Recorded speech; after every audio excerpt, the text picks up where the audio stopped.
ભારત વર્ષની અંદર અને પૂરા વિશ્વની અંદર હજારો વર્ષોથી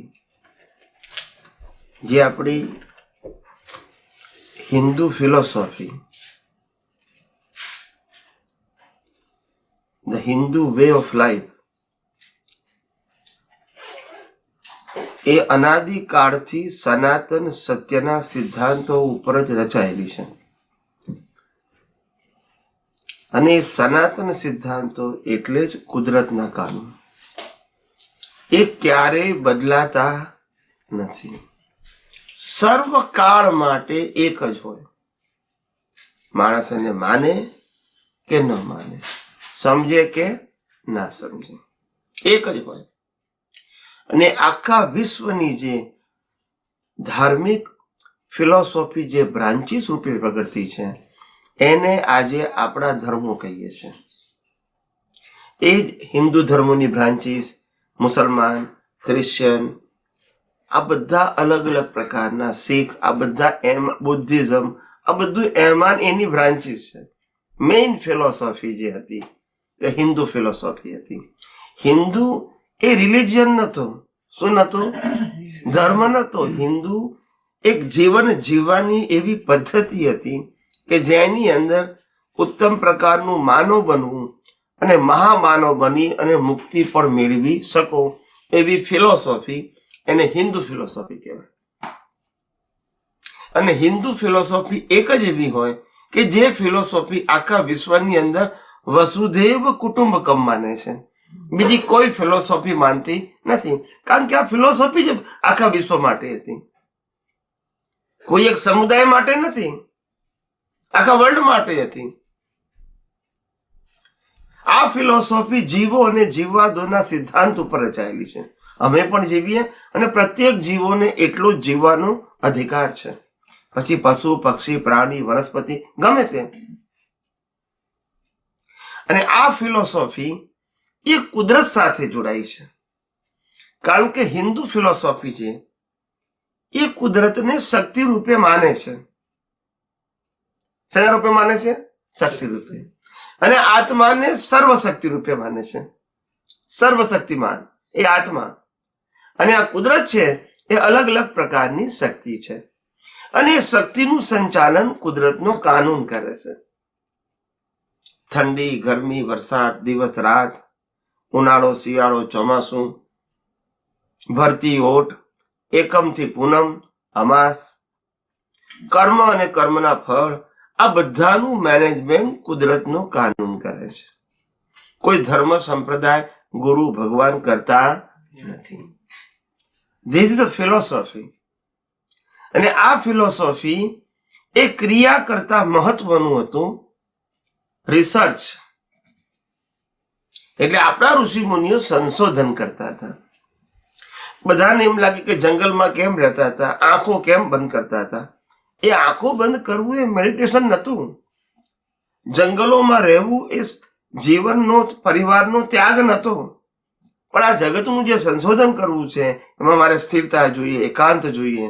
અને એકાંતથી મારી આ બધી વસ્તુ જે શોધું છું એને લખ્યા કરું, સમજ્યા કરું. That is the purpose. આંખો બંધ કરીને અંદરની શક્તિઓ જાગૃત કરી અને આ વિશ્વનું, બ્રહ્માંડનું રહસ્ય ખોળવું, એ હતું. આંખો બંધ કરવી તે નહોતું. કારણ કે શાશ્વત શક્તિ પ્રકાશ રૂપે તો અંદર જ છે. બહાર તો દ્રશ્ય છે, પણ આ દ્રશ્ય આત્માના પ્રકાશ વગર જોઈ શકાય નહીં. એટલે મૂળ શક્તિ અંદર છે. અને આ બહાર દેખાતી શક્તિઓ બધી કુદરતની છે. કોની છે? અને બહાર દેખાતી શક્તિ આ દેખાય છે તે કુદરત છે. અને આ મન વચન કાયા પણ કોના છે? કુદરતના છે. એટલે બાહ્ય શક્તિમાં કુદરતથી બહાર કોઈ છે. એટલે કોઈ એમ કે હું કુદરતને નથી માનતો તો એ કુદરતની અંદર જ છે, ના માને તોય પણ. સમજાય છે? એટલે આ હિન્દુ ફિલોસોફી એ જે સનાતન સિદ્ધાંતો પર રચાયેલી એ ફિલોસોફી તો હજારો વર્ષોથી છે. 100, 200, 500 વર્ષ નથી, હજારો વર્ષોથી છે. અને એ ફિલોસોફીના 3 ભાગ હતા. એક માનવ ધર્મ. કયો ધર્મ હતો? એક માણસ બીજા માણસને કોઈ પણ રીતે તનથી, મનથી, ધનથી, દવાથી અથવા તો સારી ભાવના કરીને કે કોઈને માર્ગદર્શન આપીને હેલ્પ કરવું, એમ નામ માનવ ધર્મ. એમાં નાત જાત જોવાની. એટલે પહેલો ધર્મ હતો હિન્દુ ફિલોસોફીમાં માનવ ધર્મ, જે જીવ માત્ર માટે એક જ સરખો હતો, એમાં કોઈ નાત જાત નથી. ત્યાર પછી એનાથી જે થોડા અપગ્રેડ થયા એટલે ધાર્મિક ધર્મ આવ્યો, જેને આપણે સાંપ્રદાયિક ધર્મ કહીએ છીએ. એ સાંપ્રદાયિક ધર્મનું મૂળ બેઝ હતું પાપ અને પુણ્ય. શું હતું? પાપ અને પુણ્ય. પાપ ન કરો અને પુણ્ય કરો, અને પાપ થઈ જાય તો પ્રાયશ્ચિત કરો. આ રિલિજિયન ફિલોસોફી હતી. અને એ ફિલોસોફીને ફોલો કરવા માટે તમારે ગોડ, ગુરુઝ અને રિચ્યુઅલ્સ અને મંદિર જોઈએ. સમજાય છે? એટલે આ બધા ધર્મો આ રીતે પડ્યા. મૂળ ફિલોસોફી એક જ હતી, એમાંથી આ બધી બ્રાન્ચીસ થઈ, પીસીસ થઈ ગયા. હવે ખરેખર શું હતું કે હિન્દુ ભારત વર્ષની અંદર આ હિન્દુ ફિલોસોફીને પોતાની અનુભવની ભાષામાં પ્રોજેક્ટ કરવા માટે રામકૃષ્ણ મહાવીર જેવા મહાન પુરુષો અલગ અલગ સમયે જન્મ લીધો છે. આ ફિલોસોફીને જ કહેવા માટે, નવી વસ્તુ કહેવા માટે નહીં. પોતે પોતાનો ધર્મ સ્થાપ્યો નથી કોઈએ. નથી રામે સ્થાપ્યો, નથી કૃષ્ણે સ્થાપ્યો, નથી મહાવીરે સ્થાપ્યો. એ ધર્મ સ્થાપવા આવ્યા જ નતા. એ તો આ ફિલોસોફી કહેવા આવ્યા હતા કે આ જગતનું સનાતન સત્ય શું છે, અને એ સત્ય અમે અનુભવ્યું છે માટે તમને કહીએ છીએ. અને એ સનાતન સત્ય દુનિયાની કોઈ પણ વ્યક્તિ અનુભવી શકે છે. કોઈની મોનોપોલી નથી. એ તો ઓપન જ છે. તમને ઇન્ટરેસ્ટ હોય તો આ જગતનું સનાતન સત્ય સમજી શકાય એમ છે. એટલે પહેલું આવ્યું સામાજિક ધર્મ અથવા માનવ ધર્મ, પછી આવ્યું ધાર્મિક ધર્મ, જેને આપણે આજે પંથ કહીએ છીએ, સંપ્રદાય કહીએ છીએ. એનાથી ઉપર આવે છે આધ્યાત્મ. પણ આધ્યાત્મને ધર્મ ના કહેવાય, એને વિજ્ઞાન કહેવાય. કારણ કે માનવ ધર્મમાં માનવ ઇમ્પોર્ટન્ટ છે, ધાર્મિક ધર્મમાં ગુરુ, ભગવાન અને ક્રિયાકાંડ ઇમ્પોર્ટન્ટ છે, અને આધ્યાત્મની અંદર આત્મા અને સનાતન સત્ય ઇમ્પોર્ટન્ટ છે. માટે ત્યાં આગળ સામાજિક અને ધાર્મિક વસ્તુ ના આવે. સામાજિક અને ધાર્મિક સત્ય એ નિયમ ઉપર આધારિત છે. શેના ઉપર? અને નિયમો બધાના અલગ અલગ હોય. કેવા હોય? પણ આધ્યાત્મ માર્ગ છે એ સનાતન સિદ્ધાંતો ઉપર આધારિત છે કે જે જીવ માત્રને માને કે ન માને તો એક જ સરખો લાગુ પડે. માટે એને સનાતન કીધું. શું કીધું? સનાતન. તમે ના માનો તોય તમને લાગુ પડે, અને માનો તોય. કારણ કે કુદરતનો કાનૂન. કોનો કાનૂન? કુદરતનો કાનૂન.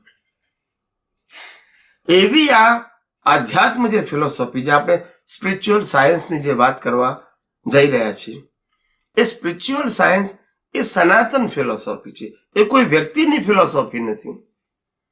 એ મુક્ત પુરુષોએ જાતે અનુભવી ને આ જગતમાં શેર કરી, અને એ જ પરંપરાની આ ફિલોસોફી છે. કોઈ નવી ફિલોસોફી નથી. તત્વજ્ઞાન. ફિલોસોફી એટલે તત્વજ્ઞાન. એ તત્વજ્ઞાનની પરંપરા ચાલવા માંડી, અને સમય સમયે મહાન પુરુષોએ આ જ તત્વજ્ઞાનની વાત જે તે સમયના લોકોને કહી. પણ જેમ જેમ સતયુગમાંથી કળિયુગની પરંપરા ચાલુ થઈ ગઈ, એમ એમ આ સનાતન ફિલોસોફી ખલાસ થઈ ગઈ, અને ધાર્મિક ફિલોસોફી મજબૂત થઈ. અને જ્યાં ધાર્મિક ફિલોસોફી થોડી નબળી પડી, તો ત્યાં પછી માનવ ધર્મની વાત થઈ. જેમ અહીંયા તમને ધાર્મિક કટ્ટરતા ના દેખાય, પણ માનવતા દેખાય. એકબીજાને હેલ્પ કરી બાય એની વે. સમજાય છે? એવું અહીંયા તમે ક્રાઇસ્ટને માનો, આને માનો, આને માનો, એવું નહીં. મંદિરમાં જાઓ એવું બધું નહીં, મારા ચર્ચમાં જાઓ એવું બધું નહીં. માનવતા એવી રીતે. એટલે આ સ્ટાન્ડર્ડ છે એનું, કે અહીંયા humanity is a important thing. એટલે આ બધી કન્ટ્રીઓમાં હ્યુમનને સેન્ટરમાં રાખીને નિયમો બનાવવામાં આવે છે. એટલે આવી રીતે આ બધી ફિલોસોફી, જેમ મૂળ ફિલોસોફી ખલાસ થતી જાય એટલે પછી ધાર્મિક આવે અને પછી માનવતા આવે. હવે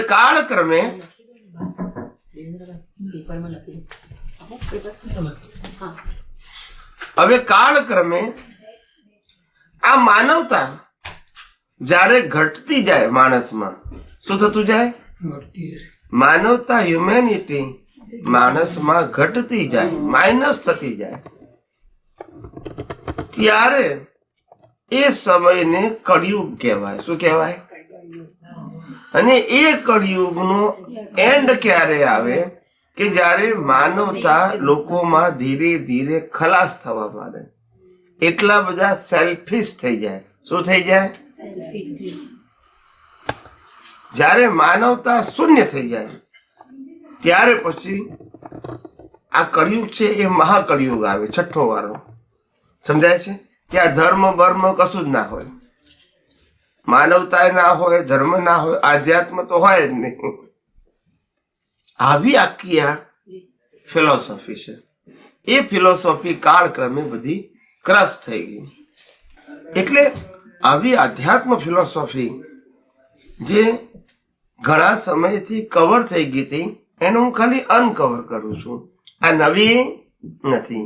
જે રામકૃષ્ણ મહાવીર જેવા સમર્થ પુરુષોએ જે ફિલોસોફીને રિયલાઇઝ કરી, એટલે મારું કહેવાનો મતલબ આવી અદ્ભુત ફિલોસોફી, તત્વજ્ઞાન જે કાળક્રમે કળિયુગને કારણે આખું આ કવર થઈ ગયું હતું, એ જ વિજ્ઞાનને હું ખાલી અનકવર કરું છું.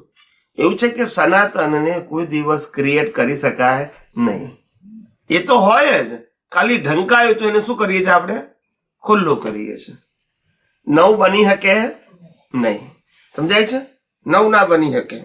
એટલે આ વિજ્ઞાન કાળક્રમે ઢંકાઈ ગયેલું હતું, એને આપણે રીઓપન કર્યું. સમયે સમયે સમર્થ પુરુષોએ આ જ વિજ્ઞાનને વ્યક્ત કરવા પ્રયત્ન કર્યો, પરંતુ જે તે કાળના લોકો એને સ્વીકારી ના શક્યા, કારણ કે મોટા ભાગના લોકો ધર્માંધ હતા. કેવા હતા? ધર્મમાં અંધ થઈ ગયા હતા. એટલે બીજી કોઈ વાતો સાંભળે કે સ્વીકારે નહીં. ધર્માંધ, ધર્મની જડતા. રામ વાળો કે છે હું કૃષ્ણ ના માનું, કૃષ્ણ વાળું કે છે હું મહાવીરને ના માનું, મહાવીર વાળા કે છે હું શિવને ના માનું, શિવ વાળા કે છે અમે સ્વામિનારાયણને ના માનું. ક્યાં લાગ્યું? હવે ટુકડા પડી ગયા, એમાં સનાતન સત્ય ક્યાંથી મળે? મળે ના મળે.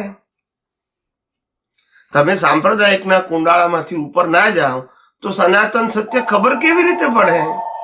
એટલે આ કાળક્રમે આ બધું ભૂસાઈ ગયું.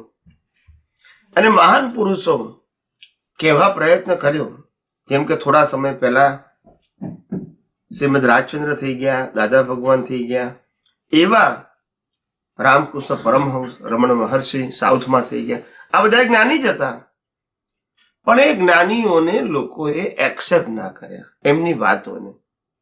કેટલાક ફ્યુ પીપલે સાંભળી ખાલી, તે પણ એમને સમજી ના શક્યા, કારણ કે ત્યાર પછી પાછા વ્યક્તિ વિશેષ લઈ ગયા. એમના ભક્તો ક્યાં લઈ ગયા? વ્યક્તિ વિશેષ.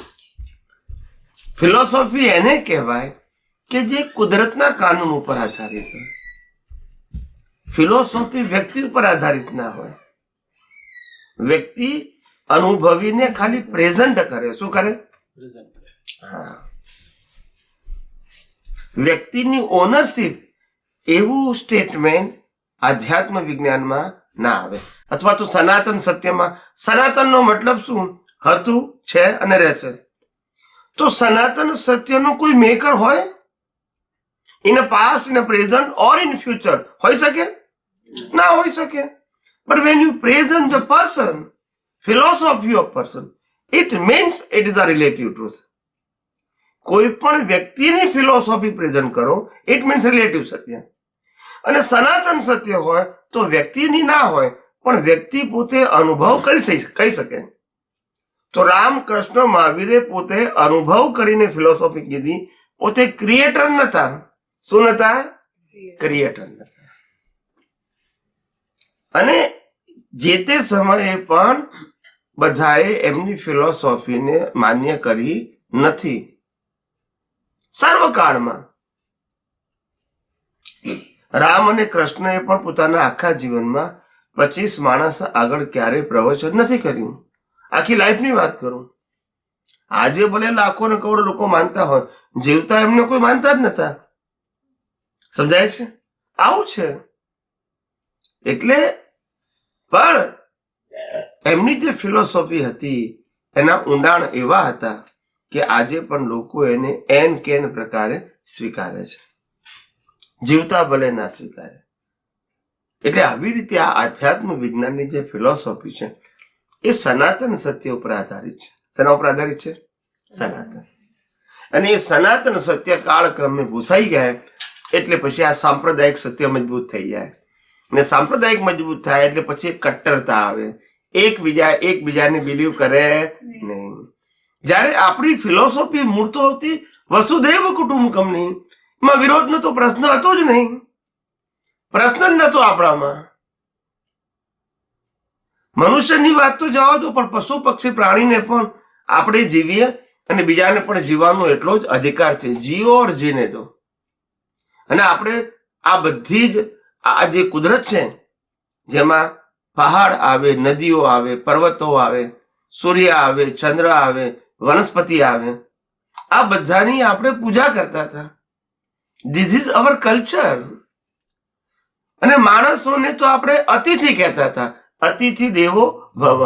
It is not subject to what is your caste. This is our philosophy. અને માટે આ ફિલોસોફી તો પ્રાચીન છે, હજારો લાખો વર્ષ જૂની છે. આખી નવી ફિલોસોફી નથી, પણ કાળક્રમે ખલાસ થઈ ગઈ સાંપ્રદાયિકતાની કટ્ટરતાને કારણે. અને માટે એ જ ફિલોસોફીને પાછી હું રીઓપન કરું છું. શું કરું છું? રીઓપન કરું છું. નવી નથી આ. સમજાય છે? અને એમાંથી જેટલા લોકો સમજી શકશે એટલું સારું છે. મારો તો ખાલી પ્રયાસ છે. શું છે?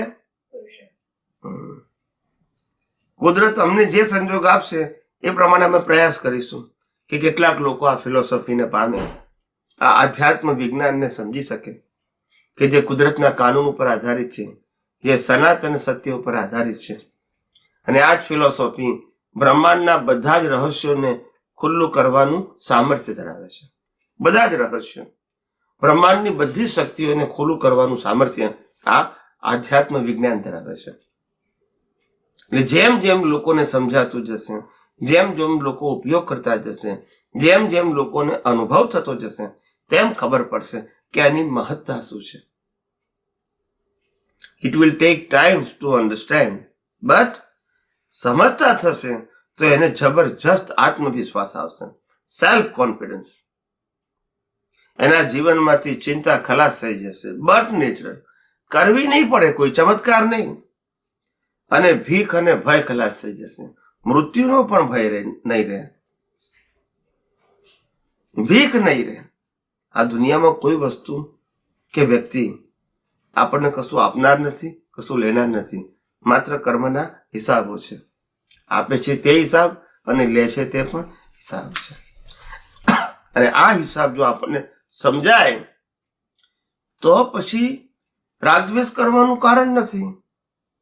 અને આ ફિલોસોફી ચોખ્ખું જ કહે છે કે કુદરતનો કાનૂન જ એ છે કે આ દુનિયામાં કોઈ પણ વ્યક્તિ જન્મે, કોઈ પણ, તો એને કશું લઈને આવવાનું નહીં ને કશું લઈને જવાનું નહીં.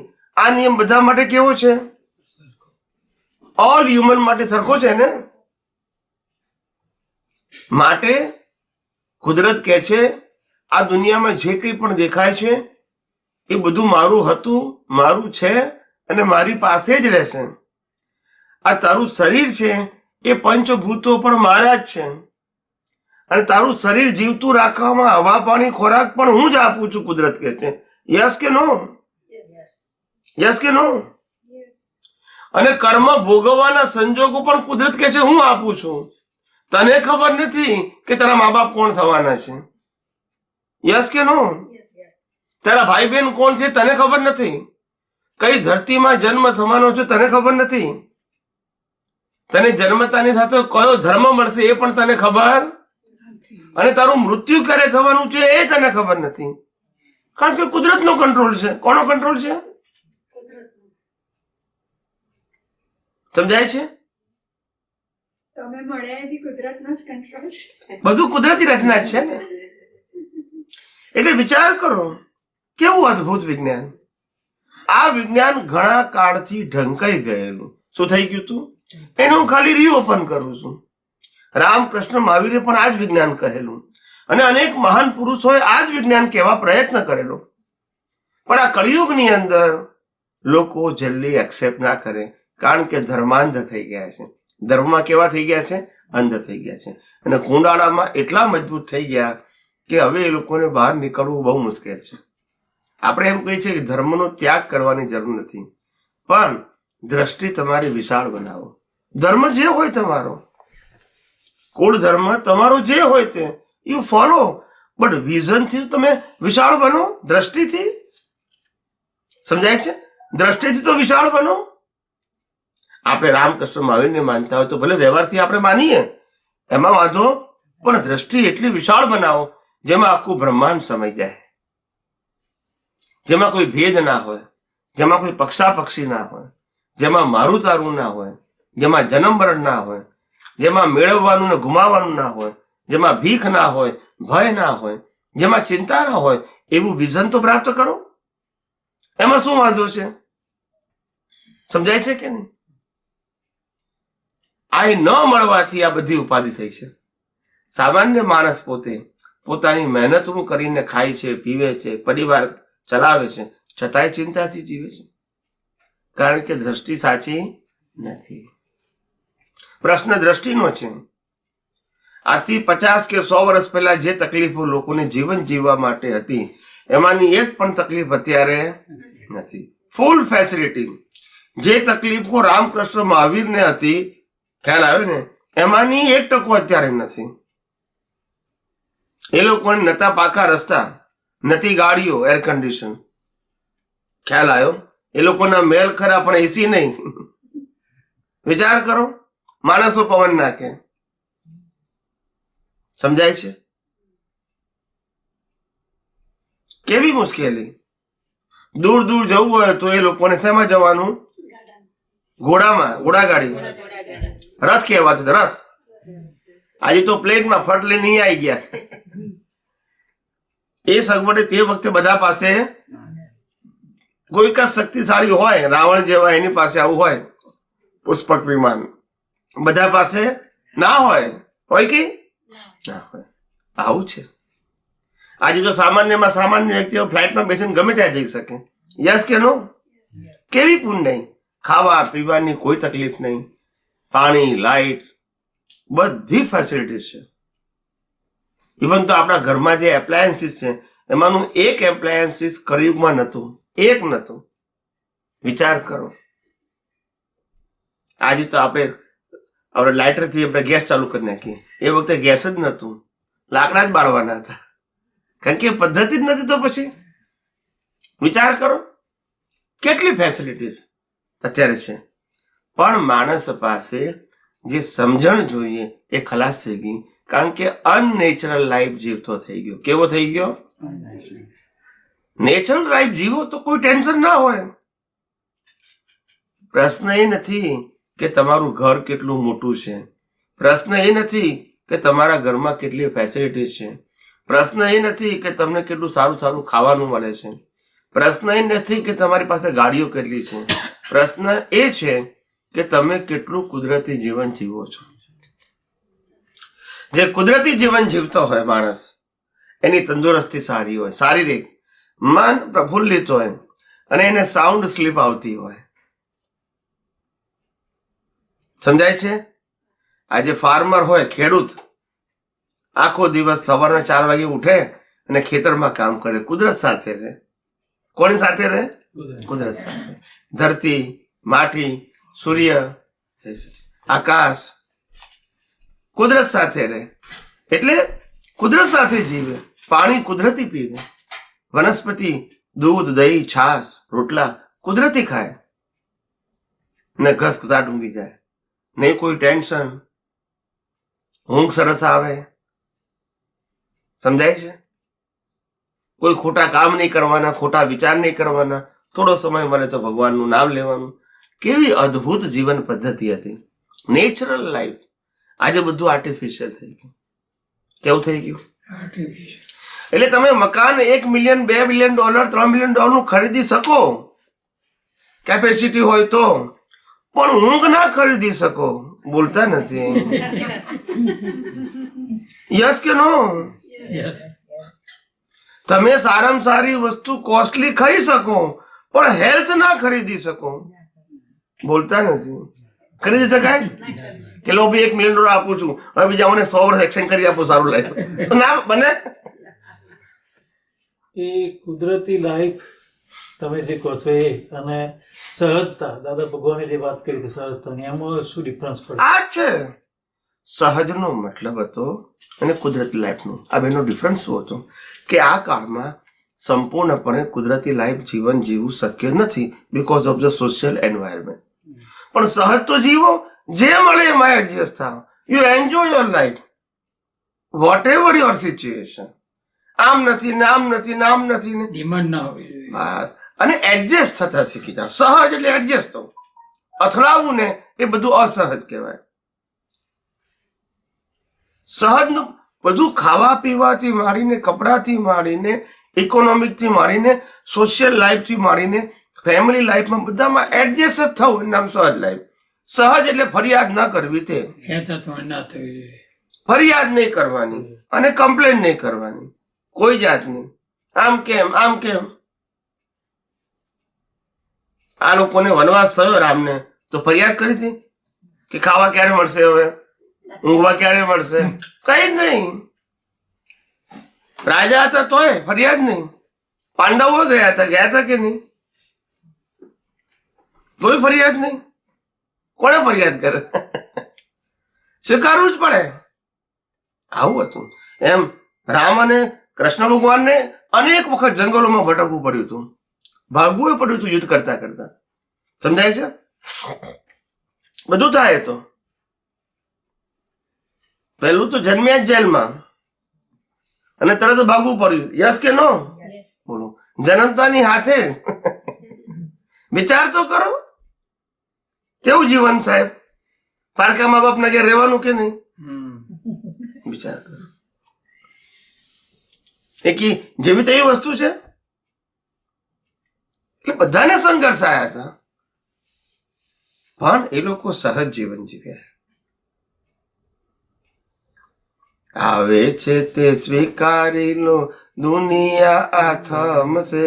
આવે છે તે તો દુનિયા, અને આવે છે નહીં સ્વીકારો, અથડામણ કરશો તો પાછી આગળ ચાલશે ખાતું. Debit credit.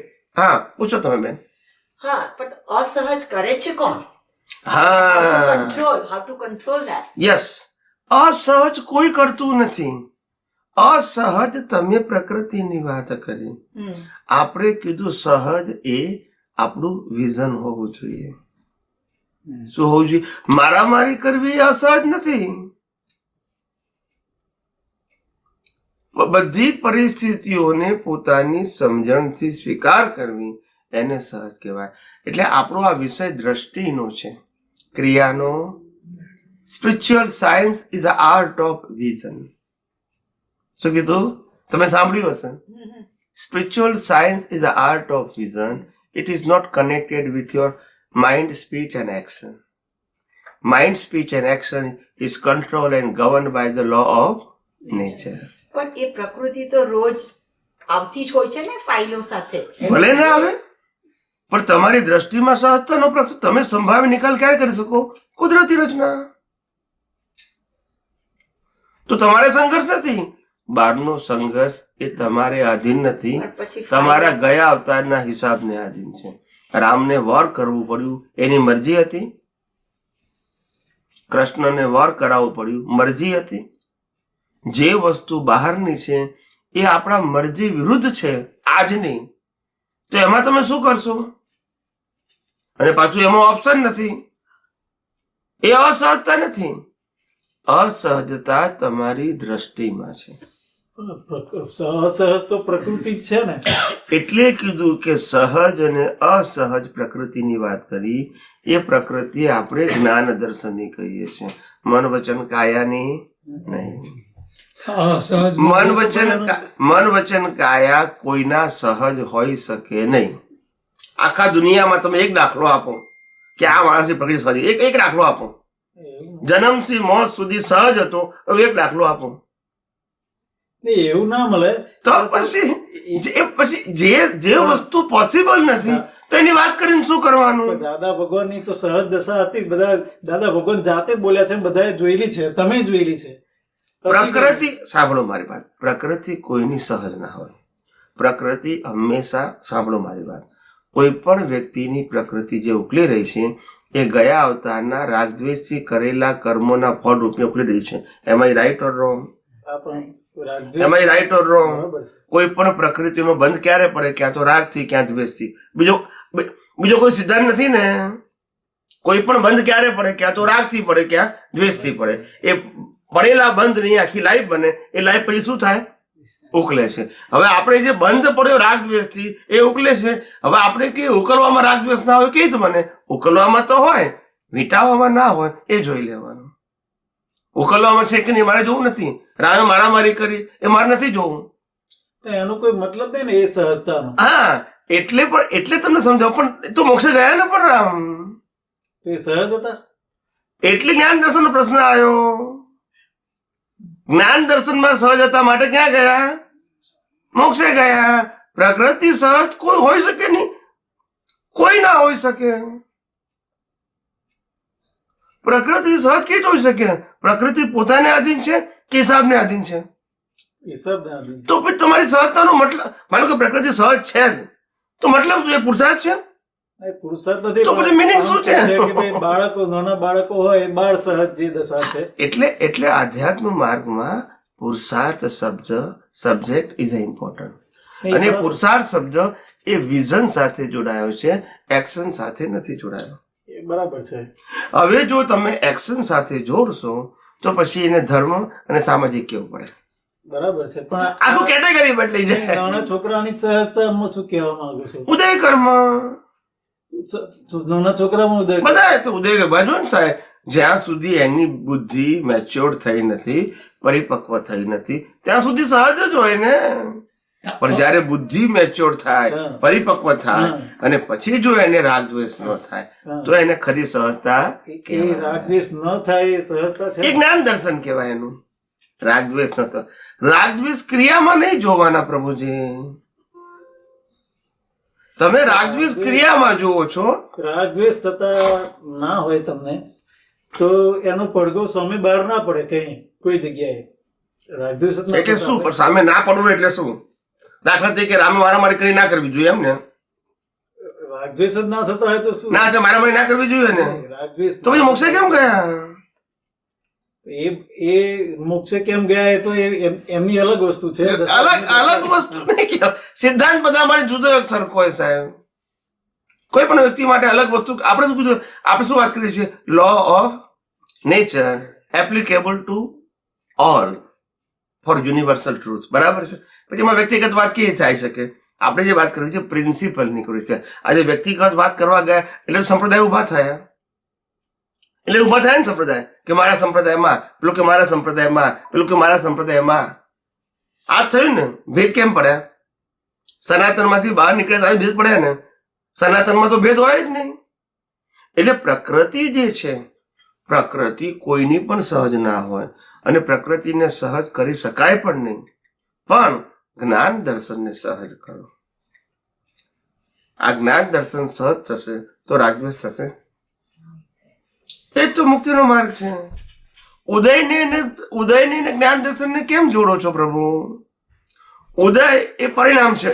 એક મિનિટ. ઉદય એ પરિણામ ખરું કે નહીં?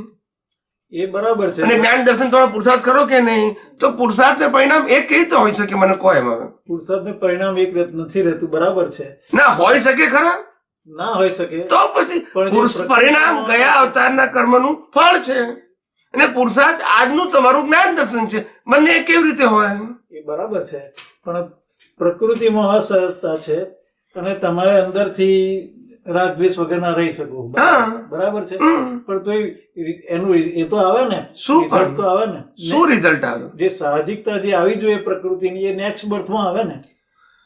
પહેલી વસ્તુ એ કે કુદરતનો કાનૂન જાણો. કુદરતનો કાનૂન તમને બી કહું છું, કુદરતનો કાનૂન જાણો. કુદરત ચોખ્ખું કહે છે, જન્મથી મોત સુધી મન વચન કાયા દ્વારા આ દુનિયામાં જન્મેલું કોઈ પણ જીવ જે કંઈ પણ કરે છે એના માટે 100% જવાબદાર નથી. હું ફેરથી બોલી જાઉં છું. પેલા સિદ્ધાંત, જન્મથી મોત સુધી મન વચન કાયા દ્વારા આ દુનિયામાં જન્મેલો કોઈ પણ જીવ કંઈ પણ કરે છે એના માટે 100% જવાબદાર નથી, અનલેસ એ કર્તાપણું ને માલિકીપણું કરે તો. શું કીધું? મેં કર્યું, મેં ભોગવ્યું, મારું છે, તો તું જવાબદાર છું. અને કુદરતી રચના જુએ તો 100% જવાબદાર છે, કારણ કે કુદરતી રચના જ છે. આ સંજોગ તને આપ્યો, આ શ્વાસ તને આપ્યા કોણે? કુદરતે. પાણી કોણે આપ્યું? કુદરતે. ખોરાક કોણે આપ્યું? કુદરતે. શરીર કોણે આપ્યું? પંચમાં કુદરતે. કર્મ ભોગવાના સંજોગ કોણે આપ્યા? કુદરતે. તો તારી જવાબદારી કઈ રીતે આવે? બરાબર છે. બીજી રીતે હવે આપણે એમ કહીએ કે મારી જવાબદારી છે, તો એનું નામ તો અજ્ઞાન છે. બીજી રીતે કહીએ તો બધી ઉપાધિનું મૂળ મુવા તું જ છે. બા, તું એટલે અજ્ઞાન. મારામાં રહેલું અજ્ઞાન જ ઉપાધિનું કારણ છે. હું એટલે આત્મા નહીં, મારામાં રહેલું અજ્ઞાન. એ અજ્ઞાન એ કુદરતી રચનામાં જતું રહ્યું. ના, અજ્ઞાન કુદરતી રચના છે. મન વચન કાયા કુદરતી રચનામાં ગયા પ્રભુજી. અજ્ઞાન, જ્ઞાન અને વિજ્ઞાન એ 3 પુરુષાર્થ છે.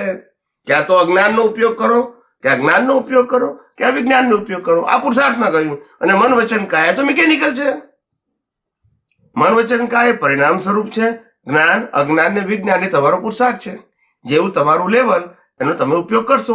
તમારી પાસે અજ્ઞાન હશે તો એનો ઉપયોગ કરશો, જ્ઞાન હશે એનો ઉપયોગ કરશો, અને વિજ્ઞાન હશે તો એનો ઉપયોગ. એ પુરુષાર્થમાં ગયું. મન વચન કાયા પરિણામમાં, જ્ઞાન, અજ્ઞાન, વિજ્ઞાન પુરુષાર્થમાં, અને આત્મા સ્વપર પ્રકાશક. એ પુરુષાર્થે નહીં અને પરિણામે નહીં. બરાબર. પણ પેલો પુરુષાર્થ કરનારો જ્યાં સુધી ભૂલ કરશે ત્યાં સુધી આત્માને જન્મ મરણ લેવા જ પડે. આત્માને કઈ જન્મ મરણ છે? એટલે કે એને તો ત્યાં સુધી મોક્ષે નહીં જવાનું ને. આત્માને જન્મ મરણ નથી, પણ આત્માની હાજરી વગર જન્મ મરણ હોય? શરીરની હોય જન્મ મરણ? અને હોય અને રિવર્સ હોય? નહીં, અહંકાર નથી ખરું ને. એમ નહીં, આત્મા તો જન્મ મરણ એટલે કે એક મિનિટ આપણે ક્યારે પણ એમ કહીએ કે મારો ગયો અવતાર હતો, આ અવતાર છે અને આગલો અવતાર થવાનો છે, આવું ક્યારે બોલી શકીએ? શરીરને કારણે કે આત્માને કારણે? આત્માને કે મૂળ આત્માને કારણે. તો પછી મૂળ આત્મા ના હોય તો 3 અવતાર લાવે ક્યાંથી? આ શરીર તો કઈ ના શકે. જન્મ મરણ વાળો વચ્ચે વાળો પતિ આત્મા થયો ને. પણ એટલા માટે કીધું કે આત્માની સાથે પ્રતિષ્ઠિત આત્મા અજ્ઞાન વાળો છે ત્યાં સુધી જન્મ મરણ છે જ. એ તો હું કહું છું. શરીર છે એટલે નહીં, પ્રતિષ્ઠિત આત્મામાં અજ્ઞાન છે ત્યાં સુધી જન્મ મરણ છે. એ પ્રશ્ન પાછો ક્યાં આવ્યો? પ્રતિષ્ઠિત આત્માના અજ્ઞાન નો આવ્યો. હવે મન વચન કાયા બાકી નીકળી ગયા. બરાબર. એટલે હવે આ સબ્જેક્ટ આવ્યો રહ્યો નહીં આપણો. હવે પણ એને હવે આપણો સબ્જેક્ટ કયો રહ્યો? જ્ઞાન અને દર્શન. એવું જ્ઞાન દર્શન લાવો કે જે સનાતન સત્ય ઉપર આધારિત હોય, કુદરતી કાનૂન ઉપર આધારિત હોય, અને કુદરતી કાનૂન અને કુદરતી રચનાથી, કુદરતી કાનૂન અને કુદરતથી બનેલી જે અવસ્થાઓ છે એને કુદરતી રચના જોવાનું સામર્થ્ય ધરાવતું જ્ઞાન દર્શન હોય તો તમારે કર્મ બંધાશે જ નહીં. તમે કુદરતી રચના છે અને તમે કુદરતી રચના તો સ્વીકાર કરો છો તો રાગદ્વેષ કઈ રીતે કહેવાય? નહીં, રાગદ્વેષ તો ના થાય. હા, રાગદ્વેષ ના થાય તો કર્મ ના બંધાય. કર્મ બંધાવાનું કારણ રાગદ્વેષ છે ને. બરાબર. સેન્ટર પોઈન્ટ એ જ છે ને. સ્વામીજી, હા. એટલે ઓલ ધ ટાઈમ તમારે પેલા મેઇન આત્મામાં જ તમારે બેસવાનું છે, બરાબર? મેન આત્મા બેસવાનું નથી, મેન આત્મા તો લક્ષમાં રાખવાનું છે. આઈ એમ. હા, જેમ તમારું નામ શું છે? કામિની. કામિનીબેન. હું કામિનું છું, બોલ કરવાનું નથી. કામિનું છું, લક્ષમાં છે જ. કોઈએ કીધું કામિનીમાં અક્કલ ને તરત રિએક્શન આવે છે. કેમ? કારણ કે લક્ષમાં છે, ગોખવાનું નથી તમારે. Yeah. It is in your mind. Am I right? Same thing, it is in your vision. I am a pure soul. It is not a chanting. It is a awareness. પણ શું થાય છે સ્વામીજી, આપણે આમાં ઘૂસી જવાય છે ને, આગળનો અભ્યાસ કરેલો છે, એટલે જ તો તો કહેવાનું. અહીંયા શું કરવાનું? એટલે તો કીધું આપણે એનો ઓપ્શન આપ્યો છે અજપા જાપ, બોલ્યા વગરના જાપ. કેવા? શ્વાસોશ્વાસ જેમ ચાલે છે ને, વિધાઉટ અવર એફર્ટ. યસ, એવી રીતે એની સાથે હું શુદ્ધાત્મા છું, હું શુદ્ધાત્મા છું, હું શુદ્ધાત્મા છું. બસ બોલવાનું નથી. It is not a word, it is a continuous awareness. That's it. હવે આની અવેરનેસ જરૂરી છે અને પેલાની અવેરનેસ એમને એમ રહે છે આ શરીરના નામની. કેમ? કારણ કે અનાદિકાળનો અભ્યાસ, આનો અભ્યાસ છે નથી, માટે કરવાનો છે. પણ એક સ્ટેજ એવું આવશે કે પછી તમારો અભ્યાસ કેવો થઈ જશે? સહજ થઈ જશે. સહજ થાય ત્યાં સુધી તમારે જાગૃતિ રાખવાની જરૂર છે. વળી ચૂકી જાય પાછો અભ્યાસ ચાલુ, વળી ચૂકી જાય પાછો અભ્યાસ ચાલુ, પાછું ચૂકી જાય પાછો અભ્યાસ ચાલુ. ખ્યાલ? અને અભ્યાસ સહજ થાય ત્યાં સુધી અવેરનેસ રાખવાની છે. પછી બટ નેચરલ થઈ જશે. જેમ આપણું નામ આપણે ગોખીએ છીએ રહે છે ને, કેમ કે અનાદિકાળનો અભ્યાસ છે. શરીરના નામને મારું નામ માનવું આ અભ્યાસ અનાદિકાળનો છે, એટલે સહજ થઈ ગયો છે. હું શુદ્ધાત્મા છું એ આપણો અભ્યાસ થયેલો નથી. માટે અહીં આગળ જાગૃતિની જરૂર છે. ઇનર જાગૃતિ. કઈ? એક મિનિટ. ઇનર જાગૃતિ, અંદરની. એટલે હું એને અવેરનેસ કહું છું. આધ્યાત્મ વિજ્ઞાન એ સ્પિરિચ્યુઅલ સાયન્સ છે. It is a matter of your inner awareness with your current જ્ઞાન એન્ડ દર્શન. કરંટ જ્ઞાન લઈને આવેલા નહીં. કરંટ નો મતલબ થાય લાઈવ. લઈને આવેલા મતલબ મિકેનિકલ. મિકેનિકલ ની અંદર નો ચોઇસ. સમજાય છે? આજે મારે ડોક્ટર થવાનું, એન્જિનિયર થવાનું, ચાર્ટર એકાઉન્ટ થવાનું, લોયર થવાનું, એ મારી પાસે જ્ઞાન સમયે સમયે ભણીને ખુલ્લું થયું, પણ લઈને આવ્યો છું. એ આજનું નથી, એ રિઝલ્ટ છે. અને આપણે જે કરંટ જ્ઞાન કહીએ છીએ લાઈવ કહીએ છીએ કે જેનો તમારે યુઝ કરવાનો છે in your day to day and practical life. અને એના 3 ભાગ છે: જ્ઞાન, અજ્ઞાન અને વિજ્ઞાન. તમે અજ્ઞાનનો ઉપયોગ કરશો તો એ પ્રમાણે કર્મ બંધાશે, જ્ઞાનનો ઉપયોગ કરશો તો એ પ્રમાણે કર્મ બંધાશે, અને વિજ્ઞાનનો ઉપયોગ કરશો તો છૂટા રહેવાશે. That's it. પણ લાઈવ કહેવાય. એટલું ઈઝી નથી સ્વામીજી, જેટલું બોલવામાં ઈઝી છે એટલું એ ઈઝી નથી. હું શું કહેવા માંગુ છું કે ઈઝી નથી એવું કેવું એના કરતા કે ડિફિકલ્ટ છે એવું ન માનવું સારું. આઈ નો. We all try our level best to success because there is no physical activities. Physical activity તમે અઘરું કહો તો કોઈ પણ વ્યક્તિ એક્સેપ્ટ કરશે. આમાં ફિઝિકલ એક્સરસાઇઝ તો છે નહીં. ફિઝિકલ એક્સરસાઇઝ ને તમે અઘરું કહો, ના થઈ શકે એવું કહો, મને ટાઈમ નથી એવું કહો તો કહી શકો છો. પણ જયારે અવેરનેસની વાતમાં તો સ્પેશિયલ સમયની જરૂર નથી. કોઈ પણ સમય તમે રાખી શકો છો. યસ કે નો? એટલે આમાં કોઈ સ્પેશિયલ ટાઈમે કાઢવાનો છે સમય અને પછી બેસવાનું છે એવું તો છે જ નહીં. It is a 24 hours with you all the times, every day. Right કે રોંગ? તમારી પાસે રોજ 24 કલાક છે. કારણ કે પ્રશ્ન જાગૃતિનો છે. હમણાં ક્રિયાનો કહું તમે એમ કહો આખો દિવસ મારાથી ના થાય. એ અજપા જાપનો થોડું વધારે ફોડ પાડો ને સ્વામી. અજપા જાપ એટલે શું છે કે આપણા જે શ્વાસોશ્વાસ ચાલે છે એની સાથે કન્ટિન્યુઅસ હું શુદ્ધાત્મા છું, હું શુદ્ધાત્મા છું, હું શુદ્ધાત્મા છું. બસ આવું ચાલ્યા કરવું જોઈએ. અંદર મોઢેથી બોલ્યા વગર એટલે અજપા કહેવાય ને. જપ એટલે બોલવું કહેવાય. અજપા એટલે બોલવું નહીં તે, અને છતાંય અંદર ચેન્ટિંગ ચાલ્યા કરવું. સમજાય છે? અજપા જાપ એ જાગૃતિ માટે છે, આત્માની જાગૃતિ માટે છે. આવું અદ્ભુત સાયન્સ. આ બધા સાયન્સમાં ફેલ એટલા માટે થયા કારણ કે ક્યારેય કોઈ દિવસ કોઈએ ધર્મના માર્ગને વિજ્ઞાન તરીકે વિચાર્યો જ નહીં.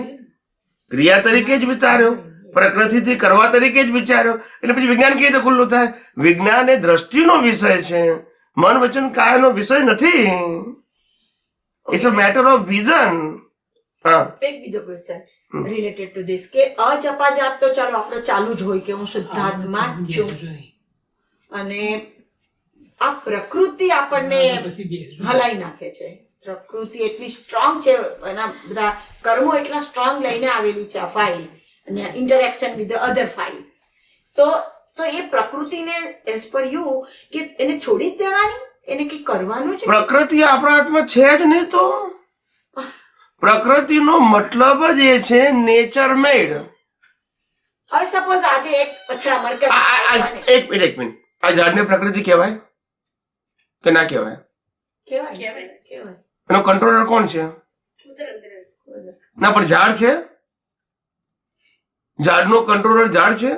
ના, તો માણસનો કંટ્રોલર માણસ નથી. આ પ્રકૃતિ, પેલી પ્રકૃતિ. લઈને આવ્યા છીએ ને, મનુષ્ય તો ઇન્ટેલેક્ટ લઈને આવ્યો છે. તમે સમજ્યા નહીં. એ intellect you can use in a cause, not in a effect. જો તમે ઇફેક્ટમાં બદલી શકતા હોત તો પછી રામાયણ મહાભારત જ ના થયા હોત ને.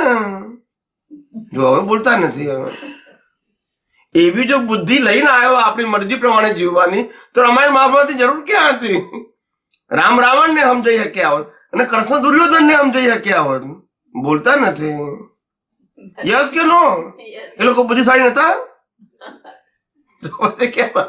આ દુનિયા આપણી બુદ્ધિથી ચાલે છે, આપણા હિસાબથી ચાલે છે. તો હિસાબમાં બુદ્ધિ કેવી રીતે કામ કરશે એમ કહો મને? આપણું જ્ઞાન દર્શન પુરુષાર્થમાં કામ કરે, ઉદયમાં કામ ના કરે. ઉદય is compulsory.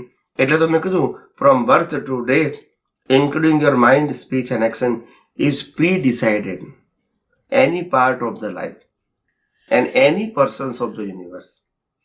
It is pre decided. એમાં તમારે શું કરવાનું? પણ તો પેલા પ્રતિષ્ઠિત આત્મા ભાવો શું કરે છે? એ નવા કોઝ માટે છે, એ પુરુષાર્થ માટે છે. ક્યાં તો રાગ દ્વેષ કરીને નવા કર્મ બાંધવા, ક્યાં તો રાગ દ્વેષ ન કરીને મુક્ત રહેવું. આ જ એનું કામ છે. બીજો કોઈ સબ્જેક્ટ એનો છે જ નહીં. એની પાસે જેવું જ્ઞાન દર્શન એવો ઉપયોગ, એવો પુરુષાર્થ કરે છે. ક્યાં તો અજ્ઞાનનો ઉપયોગ કરે, ક્યાં તો જ્ઞાનનો ઉપયોગ કરે, ક્યાં તો વિજ્ઞાનનો ઉપયોગ કરે. ત્રણમાંથી એની પાસે જે છે એનો ઉપયોગ કરે. ના હોય તો ક્યાંથી કરે? કોઈ પાસે વિજ્ઞાન ના હોય તો કઈ તો ઉપયોગ કરે? ના કરે. કોઈ પાસે અજ્ઞાન હોય, બધું ખોટું કરવાથી જ સુખી થવાય છે એવું અજ્ઞાન હોય તો ભાવ કેવા કરે? તો પછી અહીંયા આપણે બિલીફ ઉપર આવ્યા. હા, તો બિલીફ છે. હા, તો આવી તો ઢગલા રોંગ બિલીફો પડેલી છે પ્રતિષ્ઠિત આત્મામાં. તો એને હવે એક કરીને લાઈક જેમ ઉદયમાં આવે એમ કરતા જવાની કે ઇઝ ધેર એની અધર પુરુષાર્થ we can do? જે ડિસ્ચાર્જ થાય છે બિલીફ, એ વખતે આ વિજ્ઞાનનો ઉપયોગ મૂકો એટલે પેલી ઓટોમેટિક ઓગળી જાય કે આ ખોટું છે. ખોટું નહીં બોલવાનું. ના, પણ હવે સપોઝ એક બિલીફ થી અથડામણ થઈ. એક મિનિટ. ગુસ્સો કરવાથી સામે વાળો માણસ ચૂપ થઈ જાય છે, એવી બિલીફ લાગે, એવી સ્પીચ અને એવા સંજોગો. આ ત્રણ વસ્તુ સાંભળજો: બિલીફ, સ્પીચ અને એક્શન. બરાબર છે? આને ઉદય કર્મ કહેવાય. શું કહેવાય? બિલીફ, સ્પીચ અને સંજોગ. સંજોગ એટલે વ્યક્તિ. બરાબર છે? તો એને ઉદય કર્મ કહેવાય અથવા કુદરતી રચના કહેવાય.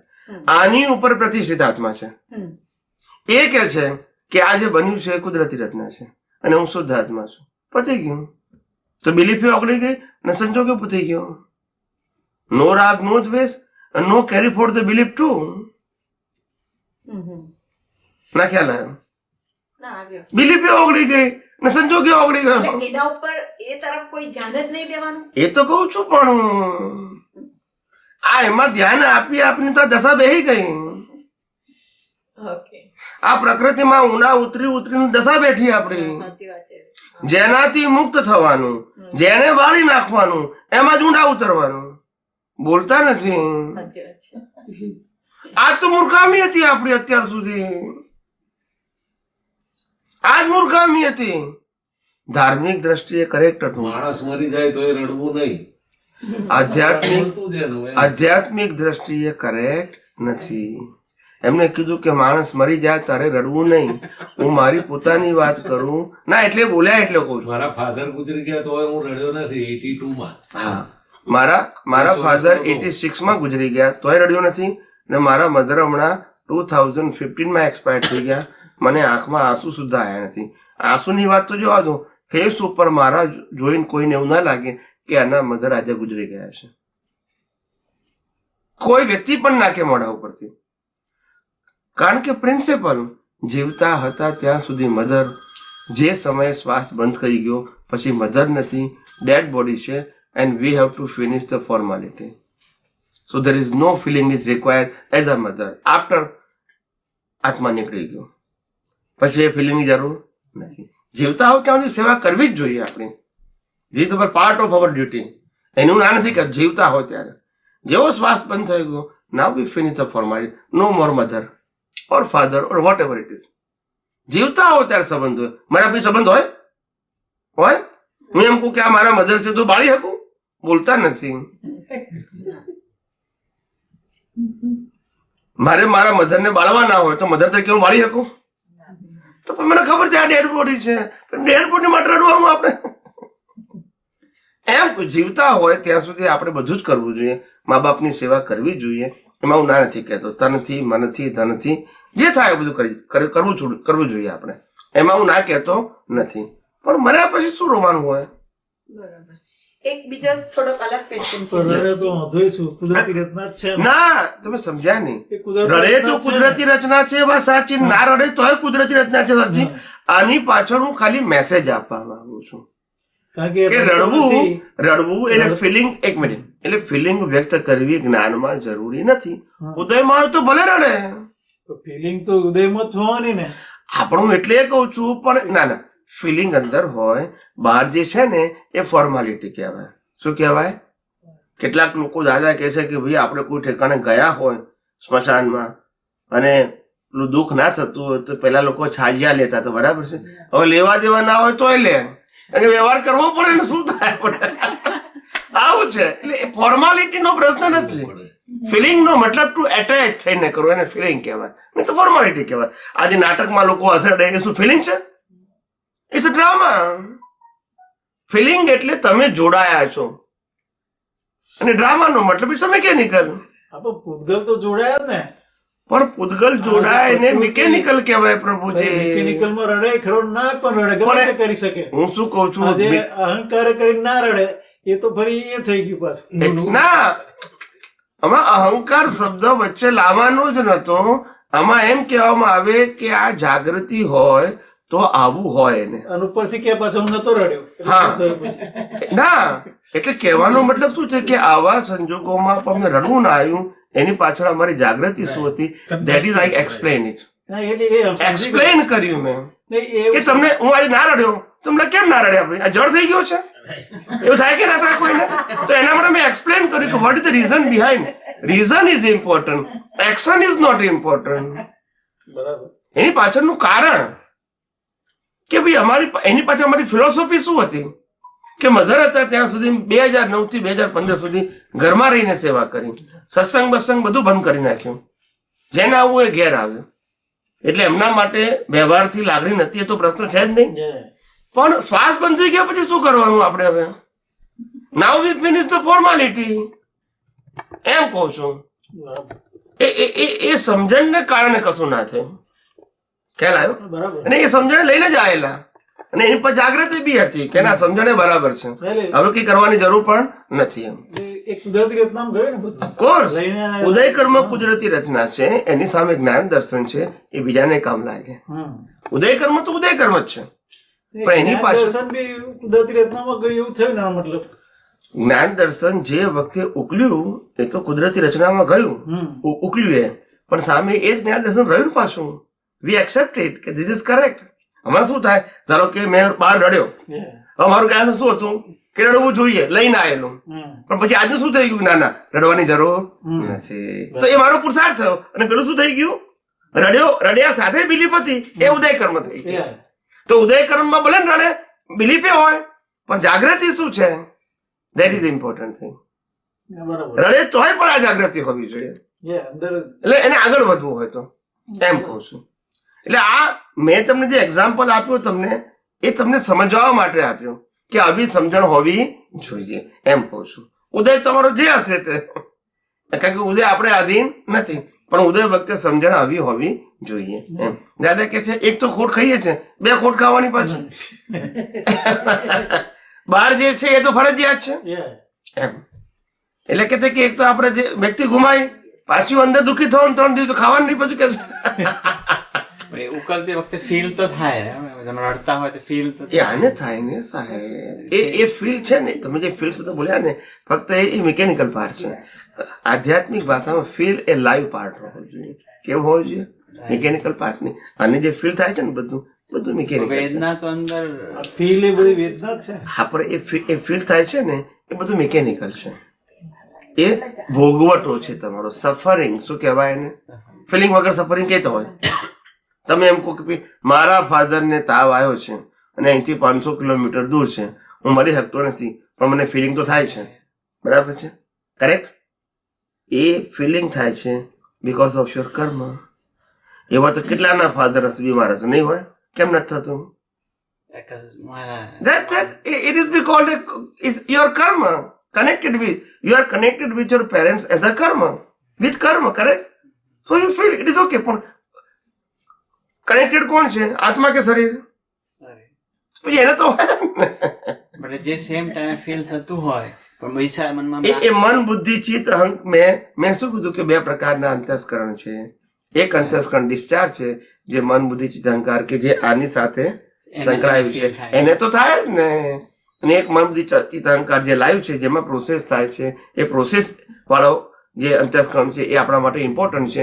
મિકેનિકલ ઇમ્પોર્ટન્ટ નથી. એ તો ફરજિયાત છે, ચોઈસ પણ નથી.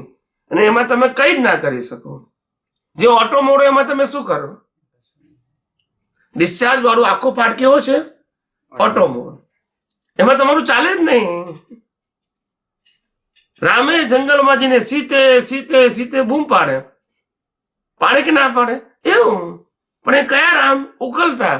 અંદરના રામ તો એકદમ છૂટા હોય. કેવા હોય? સમજાય છે? અંદરના રામ જો ભળી ગયા હોત તો રાગદ્વેષ થાય. સમજાય છે? અંદરના રામ સંપૂર્ણ યુદ્ધ કર્યું તોય છૂટા. એ તો જ્ઞાન દર્શનનો મહત્વ છે, ક્રિયાનું મહત્વ. એટલે મેં કીધું આધ્યાત્મ માર્ગમાં, સ્પિરિચ્યુઅલ સાયન્સમાં મન, વચન, કાયાની એક્શનને 0 ગણવામાં આવે છે, અથવા વ્યવહારથી કહેવાય ગૌણ ગણવામાં આવે છે. ગૌણ એટલા માટે કે ત્યાં તમારી ફ્રીડમ નથી. પછી એને વેલ્યુ કરીને શું કરવાની? જો ફ્રીડમ હોય તો બરાબર છે, હા, પણ મન, વચન, કાયામાં ફ્રીડમ નથી, માટે એ રિલેટિવ અસત્ય નથી. રિલેટિવ સત્ય તો છે જ. રિલેટિવ અસત્ય નથી, સત્ય છે. અને આ સ્પિરિચ્યુઅલ સાયન્સ એ સનાતન સત્ય છે. હવે સનાતન સત્ય વિઝનમાં હશે અને ઉદયમાં રિલેટિવ સત્ય હશે તો પછી રાગદ્વેષ નહીં થાય.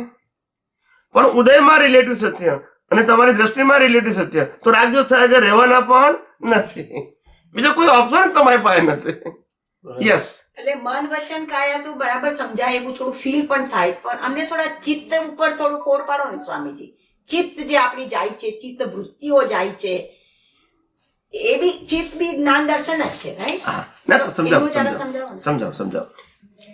મેં તમને આ વાત કરી એ સમજાય કે આપણી અંદર 2 પ્રકારના અંતસ્કરણ છે. હા, એ બી જરા વધારે મને. એક અંતસ્કરણ ડિસ્ચાર્જ છે, જે ગયા અવતારમાં ચાર્જ થયું હતું મન, બુદ્ધિ, ચિત્ત, અહંકાર રૂપે. એ ચાર્જ અંતસ્કરણમાં પ્રોસેસ થઈ અને કોઝ પડ્યા સ્પીચ અને એક્શનના. એ પ્રીવિયસ બર્થ. આ અવતારમાં ચાર્જ થયેલું ડિસ્ચાર્જ થાય છે અંદર, અને બહાર સ્પીચ અને એક્શન કુદરત સંજોગ આપે છે. આખી પ્રોસેસ કેવી છે? Auto mode. એની સામે અત્યારે લાઈવ અંતસ્કરણ છે, લાઈવ, જેમાં પુરુષાર્થ થાય છે. એ પુરુષાર્થમાં ક્યાં તો જ્ઞાનનો ઉપયોગ કરો, ક્યાં દર્શનનો. જ્ઞાનનો ઉપયોગ કરો, ક્યાં અજ્ઞાનનો કરો, ક્યાં વિજ્ઞાનનો કરો.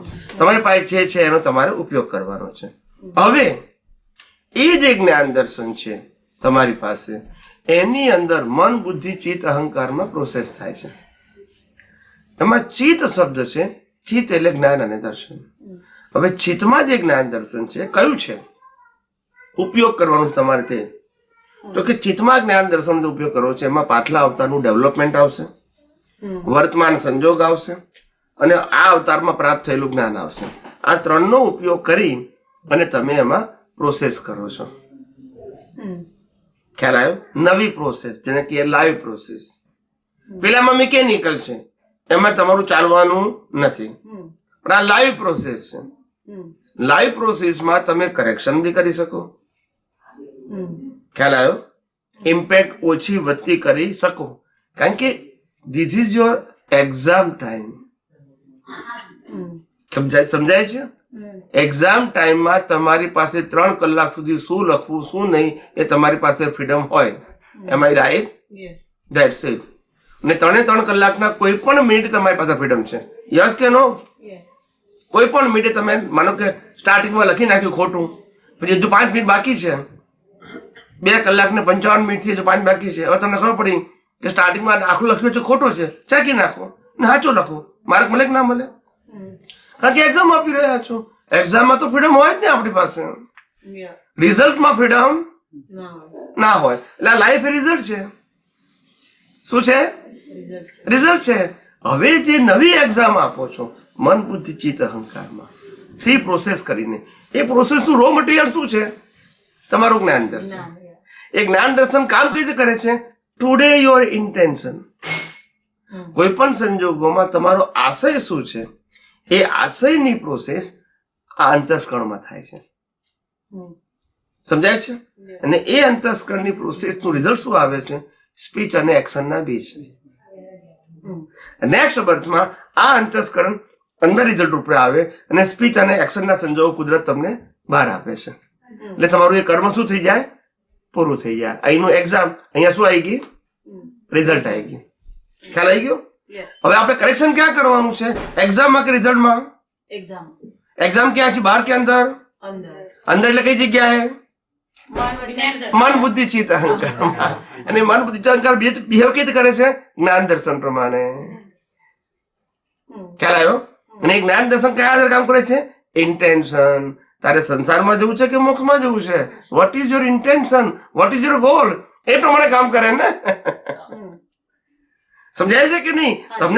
તમને દાદા ભગવાને જ્ઞાન આપ્યું તોય તમારું ઇન્ટેન્શન સંસારનું હોઈ શકે. યસ કે નો? મહાવીર આપ્યું તો જ્ઞાન સંસારનું હોઈ શકે. તમારે ઇન્ટેન્શન ક્યાં વાપરવું છે તમારા ઉપર છે ને. આપનારે તમને આપ્યું, પણ તમારે ક્યાં ઉપયોગ કરવો છે? This is your freedom. મારે તો એક્ઝામ કહેવાય છે. સમજાયું કે નહીં? એમને આપ્યા પછી જો આપણી પાસે ઓપ્શન જ ના હોય તો પછી પુરુષાર્થ ના કહેવાય, ફરજિયાત આપણે થઈ ગયા. એવું છે નહીં? ભાઈ દાખલો પૂરો થઈ ગયો, આપણે પરીક્ષા કંઈક ચેકવાન થયો, ખબર પડી આ ખોટો છે. 10 વર્ષ પછી ખબર પડી આ ખોટો દાખલો ચેકવાન થયો. હવે વિજ્ઞાનથી એમને કેમનો ચેકવું? કારણ કે પ્રતિક્રમણનો તો કોઈ મતલબ નથી. ના ચેકી શકાય. એટલે વિજ્ઞાનથી કેવી રીતે ચેક થાય? હા એ જ કહું છું કે જો પહેલી વસ્તુ એ કે આપેલી એક્ઝામનું કરેક્શન તમે ગમે ત્યારે કરી શકો છો. બરાબર છે. ગમે ત્યારે કોઈ પણ વ્યક્તિ આત્મજ્ઞાન હોય કે ના હોય કરી શકે છે. બરાબર છે? સમજણ હોવી જોઈએ. પણ આપણે વિજ્ઞાનમાં આપણે શું કીધું કે આપણે માનો કે 5 વર્ષ કે 10 વર્ષ પહેલા કઈક ભૂલ થઈ ગઈ બીજ રૂપે. બરાબર છે? તો અને આજે આપણને રિકોલ થયું, અંદર યાદ આવ્યું, તો તરત આપણને ખ્યાલ આવવો જોઈએ કે ભાઈ આવી પ્રકૃતિ મારી ન હોવી ઘટે. કારણ કે આ પ્રકૃતિ મોક્ષ માર્ગ માટે લાયક અને સહાયક નથી. That's it. આ એક એંગલ. બીજા એંગલથી શું કરાય કે એ વખતે આપણે જ્ઞાન અને દર્શનનો ઉપયોગ ના કર્યો. ખ્યાલ આવ્યો? તારે જા પડ્યું ને. હવે જ્ઞાન દર્શનનો ઉપયોગ કરી નાખો. That's it. You correct your vision. At that time નતું, હવે કરી નાખો. ત્રીજો ઉપયોગ. હવે આ સંજોગ આપણને દેખાયો, જે થઈ ગયું તે જ આપણને દેખાયો. ખ્યાલ આવી ગયો? હવે તરત દુખી નાખો કે ભાઈ આ સંજોગ બન્યો છે, એમાં પેલા વ્યક્તિનો ભાવ, પેલા વ્યક્તિની ક્રિયા, મારી ક્રિયા, પેલા વ્યક્તિની સ્પીચ, મારી સ્પીચ, અને હું પોતે શુદ્ધાત્મા છું અને આખી પ્રોસેસ થઈ એ કુદરતી રચના છે. પતી ગયું. હવે તમે જે લખ્યું હતું કે હું જવાબદાર છું, એ જવાબદાર છે, એ નીકળી ગયું. એ વખતે કુદરતી રચના ન જોયું અને શુદ્ધાત્મામાં ના રહ્યા, એ પાછા છેતી રહી જાઓ, એ તમે કરેક્શન કરી દીધું. આ જ પ્રતિક્રમણ સામાયિક થઈ ગયું. હવે ત્રીજો એંગલ આપું છું કે જ્ઞાનીઓ શું કરે છે. જ્ઞાનીઓ ક્યારે ભૂતકાળમાં જતા જ નથી, ભવિષ્યકાળમાં જતા નથી. જ્ઞાનીઓ વર્તમાનમાં રહે. ભૂતકાળની કોઈ વાત વર્તમાનમાં આવે તો ખાલી એ લોકો ઉપયોગ જ મૂકે. કુદરતી રચના નવસો થાય એ ક્યારે ભૂતકાળ ભવિષ્યકાળમાં જાય નહીં, કારણ કે જ્ઞાનીઓને કર્મના ફળનો ડર નથી, પણ અજ્ઞાન ના ચડી બેસે એના માટે અવેર હોય છે. ના સમજાયું? એ બરાબર. એમની અવેરનેસ શું છે કે અજ્ઞાન નો વાહે પડવા આપણે મન વચન કાંઈ જે ભોગવવાનું છે ભગવાન સંજોગ કુદરત આપવાની છે. માર ખાવાનું હશે શરીર પર મજબૂત એવું આપશે, બોલતા નથી. આ સંજોગોમાં આ થઈ એ કુદરતી રચના છે, બસ. એમાં હું નથી. ના, હું શુદ્ધાત્મા હું છું શુદ્ધાત્મા છું. અને આ બન્યું તે કુદરતી રચના. હું જવાબદાર નહીં, પેલો જવાબદાર નહીં. કુદરતી રચનાનો મતલબ શું થયો? કુદરતે આ સંજોગ ભેગો કર્યો, પણ મેં અજ્ઞાનતાથી એમ માનું છું કે પેલો જવાબદાર છે અને માટે એના માટે મેં દ્વેષ કર્યો હતો. તે હોવું જોઈએ નહીં. પણ સ્વામીજી તો આપણે માને 10 વર્ષ પહેલા એવું કર્મ કર્યું પણ એના બીજ તો પડી ગયા, તો એ નેક્સ્ટ ફોર્મમાં આપણે બીજનું ફરીથી રિફ્લેક્શન તો આવવાનું જ ને. ફેરથી તમારે માનો કે આખી લાઈફમાં એમાં કોઈ કરેક્શન કર્યું નથી તો એનું ફળ તો આવશે જ. પણ મહત્વની વસ્તુ, તમે ફોકસ આપ્યું કે અજ્ઞાનને નાશ કરવાનો. આખી લાઈફમાં ફોકસ શેને આપ્યું? હવે અજ્ઞાન નાશ કરો, આ બધું અજ્ઞાન નાશ થાય, આ બધું ડેવલપમેન્ટ વધે. અને ડેવલપમેન્ટ હંમેશા કેરી ફોરવર્ડ થાય છે, માઇનસ થતું નથી અને ડિસ્ચાર્જ થતું નથી, ઇરેઝ થતું નથી. હવે તમે અજ્ઞાન નાશ કરવામાં ફોકસ આપી અને ડેવલપમેન્ટ વધારી નાખ્યું. પણ ડેવલપમેન્ટ વધારતા જ્યાં તમે અજ્ઞાન નાશ કરવાની પ્રક્રિયા ચૂકી ગયા ત્યાં કર્મ બંધ થઈ ગયું. હવે કર્મ બંધ થઈ ગયું એટલે ભોગવવા માટે તો આવવાનું જ છે, પણ તમે અજ્ઞાનનો નાશ કરીને એટલું ડેવલપમેન્ટ વધારી નાખ્યું કે એ વખતે કર્મના ફળ ભોગવતી વખતે તમારે પોતાએ આ ડેવલપ થયેલું જ્ઞાન દર્શનને આસાનીથી ઉપયોગ કરી શકો છો. Because you are mature. અવસ્થા તો આઈને જતી રહેવાની છે, પણ તમે મેચ્યોર થઈ ગયા છો ને. એટલે પેલો સુડીનો ઘા સોયથી જાય આ રીતે સોયથી ટળવી એટલે કે તમારી જ્ઞાન દર્શનને અસર થવી નહીં, એને સોળીનો ગાય સોયથી કહેવાય. જ્ઞાન દર્શનને અસર ના થાય, ઇન્ટેક રહે. એ જ તમારી ઇનર સ્ટ્રેન્થ, એ જ સ્ટ્રેન્થ તમને મોક્ષે લઈ જશે. એ સ્ટ્રેન્થ તમને કેવળ દર્શન અને કેવળ જ્ઞાન સુધી લઈ જશે. આ બહારની સ્ટ્રેન્થ નહીં. આ સત્તા, સંપત્તિ, સંબંધ અને સાધનો સાથે ઇનર સ્ટ્રેન્થને કોઈ લેવા દેવા નથી. એ લૌકિક જીવન માટે છે. શેના માટે છે? અંદરની સ્ટ્રેન્થ થવી જોઈએ. તારે કહેતા હતા ને, મરણાંત સંકટ મેં ટકે તે ટેકના ધરનાર છે. હું નિશ્ચય નિર્ણયથી કેવળ શુદ્ધાત્મા છું અને મારા સિવાયની બધી વસ્તુ કુદરતી રચના છે, જે મારી હતી નહીં, છે નહીં અને રહેવાની નથી. ખાલી હિસાબ રૂપે ભેગું થાય ને હિસાબ પતે એટલે આ શરીર પણ શેના માટે મળ્યું? હિસાબ માટે. હિસાબ પતી જાય એટલે આને બાળી નાખવાનું. તો આને બાળી નાખો એટલે આ બધું શું થઈ ગયું? અંત આવી ગયો કે નહીં? તો જે કુદરતી રચના છે એમાં ઊંડા ઉતરીને શું કરવું છે આપણે? આપણે આમાં ઊંડા ઉતરીએ કે આમાં ઉતરીએ? સમજાયું કે નહીં? આનો તો આમે અંત આવવાનો છે. આનો અંત આવે એટલે બધાનો અંત આવી જશે. એનો અંત લાવવાનો છે કે કુદરત લાવવાની છે? કુદરત લાવવાની. તો પછી આપણે શુદ્ધાત્મામાં રહેવામાં શું વાંધો છે? આપણે તો છીએ જ ને.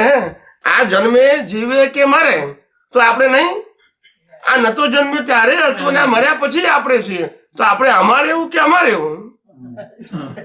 દાદા કહે છે ને, all this relative are temporary, you are permanent. You are permanent. તો એ તો હું કહું છું, પણ હું મારી ભાષામાં કહું છું. વાતનો સાર તો એક જ છે ને પ્રભુ. વિજ્ઞાન નવું ક્યાં? મેં શું પહેલા કીધું કે હું કોઈ નવું વિજ્ઞાન નથી કહેતો. પહેલા જે હતું ઢંકાયેલું એને ખાલી રીઓપન કરું છું. હું તો પહેલેથી બોલ્યો હું. એમાં મારું વિજ્ઞાન છે એવો મારો દાવો જ નથી. પછી ક્યાં પ્રશ્ન છે? આ તો કુદરતનું હતું, કુદરતનું છે ને કુદરતની પાસે જ રહેશે. ફક્ત કોઈ પણ ગ્રેટ પુરુષ પોતે રિસર્ચ કરીને આ જ સનાતન સત્યને રિયલાઇઝ કરી શકે છે અને મોક્ષે જઈ શકે છે. એમાં માલિકીનો પ્રશ્ન ક્યાં આવ્યો? મારું વિજ્ઞાન એવું તો બોલાય જ કેવી રીતે? હા, એટલે હું તો કઉ છું સનાતન સત્ય કઉ છું. પછી કયું સત્ય? સનાતન સત્યમાં પછી કોઈ કહી શકે કે મારું છે? કોઈ ના બોલી શકે. ધર્મમાં કહી શકો કે આ મારો ધર્મ છે. બી રામનો ધર્મ તો રામ પછી થયો, કૃષ્ણનો ધર્મ કૃષ્ણ પછી થયો, મહાવીરનો ધર્મ મહાવીર પછી થયો. પણ સનાતન સત્યમાં તો બિગિનિંગ હોય અને એન્ડ પણ ખ્યાલ હોય. પછી મારું તારું રહ્યું, પછી મારું તારું જ નીકળી જાય. એટલે મારો ક્વેશ્ચન એવો છે કે પ્રતિષ્ઠિત આત્મા જે અજ્ઞાનનું પૂતળું છે એમાં બધી રોંગ બિલીફો પડેલી છે અને જે wrong belief, as per the wrong belief you are getting all the સંજોગ, તો જેટલા સંજોગ આવશે એ આપણે એને દૂર કરતા જશું આપણા જ્ઞાન દર્શનથી. આપણા જ્ઞાન દર્શનમાં રહીએ હા. એટલે દૂર તો કુદરત કરે, ઓકે, હા, આપણે કરવાના નહીં. બરાબર, આપણે તો શ્વાસ પણ આપણી મરજીથી લેવાનો નહીં, બોલતા નથી. બરાબર, શ્વાસ આપણી મરજી લઈએ છે, ના, ચાલ્યા જ કરે. અને શ્વાસોશ્વાસની સાથે કર્મના હિસાબો પણ ચાલ્યા જ કરે. ઉકલ્યા તમારે ઉકલવા હોય કે ના ઉકલવા હોય, ઇટ ઇઝ કમ્પલસરી. right. જેમ આજે માનો કે 24 તારીખ થઈ, 24 નવેમ્બર, કરેક્ટ? આજે 24 નવેમ્બર થઈ, બરાબર છે? હવે 23 નવેમ્બર 2021 અને તે પહેલાના સમય માટે આપણે મરી ગયા, યસ કે નો? Yes. ને હિસાબ પણ પૂરા થઈ ગયા, યસ કે નો? આજનો દિવસ પછી એટલે આજનો હિસાબ પતી જ ગયો, આપણે પતાવવાનો નહીં. Okay. આપણે જ્ઞાન દર્શન શું છે એ ઇમ્પોર્ટન્ટ છે. હિસાબ પતાવો એ આપણો ઓપ્શન નથી, Yeah. It is compulsory. કારણ કે કુદરત કરે છે. બરાબર, જે કુદરત કરે છે એમાં આપણો પુરુષાર્થ ના હોય. અને આપણો પુરુષાર્થ ક્યાં છે? જ્ઞાન દર્શનનો ઉપયોગ, એ આપણો પુરુષાર્થ છે. હવે તમે જ્ઞાન દર્શનમાં વિજ્ઞાનનો ઉપયોગ કરો છો, અજ્ઞાનનો કે જ્ઞાનનો, ડિપેન્ડ ઓન યુ. બરાબર, અને એ પ્રમાણે તમે પુરુષાર્થ કરશો. હવે વિજ્ઞાનનો ઉપયોગ કરશો તો એમાં છૂટાપણું છે. હું શુદ્ધાત્મા છું અને આજે બની રહ્યું એ કુદરતી રચના. 24 તારીખે સવારથી અત્યાર સુધી જે કંઈ બની ગયું કુદરતી રચના, અને હવે રાત સુધી જે બનવાનું છે તે પણ કુદરતી રચના. પણ એમાં હું કોણ? તો કે હું શુદ્ધાત્મા. તો વાંધો શું છે? બરાબર. હવે મારો ક્વેશ્ચન એવો છે કે જેટલા બી કર્મો બાકી છે આ ફાઇલ 1 ના એ આવશે અને એટલું અજ્ઞાન દૂર થશે, પણ બહુ બધું અંદર તો ગઠડો પડેલો છે, તો એનું શું થશે? એ અજ્ઞાન કેવી રીતના દૂર કરવા? પ્રશ્ન ક્વોન્ટિટીનો છે જ નહીં, પ્રશ્ન અવેરનેસનો જ છે. ઓકે, મને કુદરતે 1 રૂપિયા આપ્યો હોય કે 1000 કરોડ આપ્યા હોય, બરાબર છે, માલિકી ભાવ નથી તો અસર નથી, ક્વોન્ટિટી ઉપર નથી જતું. મને અનંત પ્રકારના બિલીફો લઈને આવ્યો છું, અનેક પ્રકારના વિચાર લઈને આવ્યો છું, અનેક પ્રકારની વાણીના સંજોગ લઈને આવ્યો છું, અનેક પ્રકારના કર્મના હિસાબ લઈને આવ્યો છું. પણ એ ઉકલી રહ્યા છે કે હું ઉકેલી રહ્યો છું? ઉકળી રહ્યા છે. તો પછી મારે ટેન્શન કેમ? ના, પણ તમે કેરી ફોરવર્ડ શું કરશો? તમે એટેચ થાવ તો એ જે છે કેરી ફોરવર્ડ થશે, ડિટેચ થાવ તો મોક્ષ માર્ગ માટે લાયક અને સહાયક સંજોગ મળશે.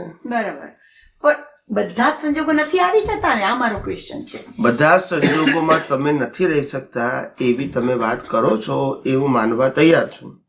પણ જેટલા સંજોગોમાં રહ્યું એ આપણે પુરુષાર્થ એકચ્યુઅલ કરવાનો. જે સંજોગ ના રહ્યું એ સંજોગોમાં મેં તમને 1, 2 ને 3 હમણાં ઓપ્શન આપ્યા. ધારો કે અત્યારે તમને ના રહ્યું, જ્ઞાનનો ઉપયોગ ના રહ્યો. હવે જયારે 1 કલાક પછી, 2 કલાક પછી, 6 મહિના પછી, 12 મહિના પછી આ પ્રસંગ યાદ આવ્યો તો પહેલો પુરુષાર્થ કે આવી પ્રકૃતિ મારી ન હોવી ઘટે, કારણ કે આ પ્રકૃતિ મોક્ષ માર્ગ માટે લાયક અને સહાયક નથી. આમાં પ્રતિક વણાઈ ગયું, આલોચના પ્રતિક્રમણ પ્રત્યાકાર સમય બધું આવી ગયું. અચ્છા, આના સિવાયનો બીજો ઓપ્શન છે કે હું શુદ્ધાત્મા છું ને આ જે પ્રસંગ બની ગયો ઇન પાસ એ કુદરતી રચના છે. પતી ગયું. એ વખતે ભલે ના જોયું, હવે જોઈ લો. એટલે તમે એ તમારી એ દ્રષ્ટિથી એ વિઝન. તો આધ્યાત્મ વિજ્ઞાન ઇઝ આર્ટ ઓફ વિઝન. કે આમાં મારી સાઇન તો છે જ નહીં, વોટ એવર ઇઝ હેપન એ હેપન ડ્યુ ટુ ધ કુદરતી રચના. કુદરતી રચના તમારી સાઇન નથી થઈ ગયો ને, હા, તમે કર્યું છે તો તમારી સાઇન હોય. કુદરતી રચના બોલે સાઇન કેત હોય? બરાબર. અને ત્રીજો તમે ઓપ્શન આપ્યો કે તો જ્ઞાનનો જ ઉપયોગ કરે, વિજ્ઞાનનો જ. વર્તમાનમાં જ રહે. તમે જે રીતે પાસ્ટ શબ્દ બોલો એ જ્ઞાની પાસ્ટ ના બોલે. જ્ઞાની અત્યારે 10 વર્ષ પહેલાનો વિચાર આવે ને પ્રેઝન્ટમાં જ જુએ અને જ્ઞાનનો ઉપયોગ કરે. અત્યારે જે બને છે એમાંય જ્ઞાનનો ઉપયોગ કરે ને ભૂતકાળની વાત એની મેં યાદ આવે એમાં વર્તમાનમાં જ જુએ. એ પાસ્ટમાં ના જાય. એમ ના કે આ 10 વર્ષ પહેલા બની ગયું તો નહીં, અત્યારે દેખાયું ને હું કુદરતને જોઉં છું, હું શુદ્ધાત્મામાં બેસું છું, પતી ગઈ વાત. પછી પાસ્ટ ને પ્રેઝન્ટ નો સવાલ ક્યાં છે? જ્યારે આવે ત્યારે આ જ વિજ્ઞાન, જ્યારે આવે ત્યારે આ જ વિજ્ઞાન, પછી વાંધો શું છે? કન્ટિન્યુઅસલી જ્ઞાન. મારે કેટલા વર્ષ પહેલા હતું, 6 મહિના પહેલા હતું, 2 વર્ષ પહેલા હતું, 2 દિવસ, પણ જરૂર ક્યાં છે?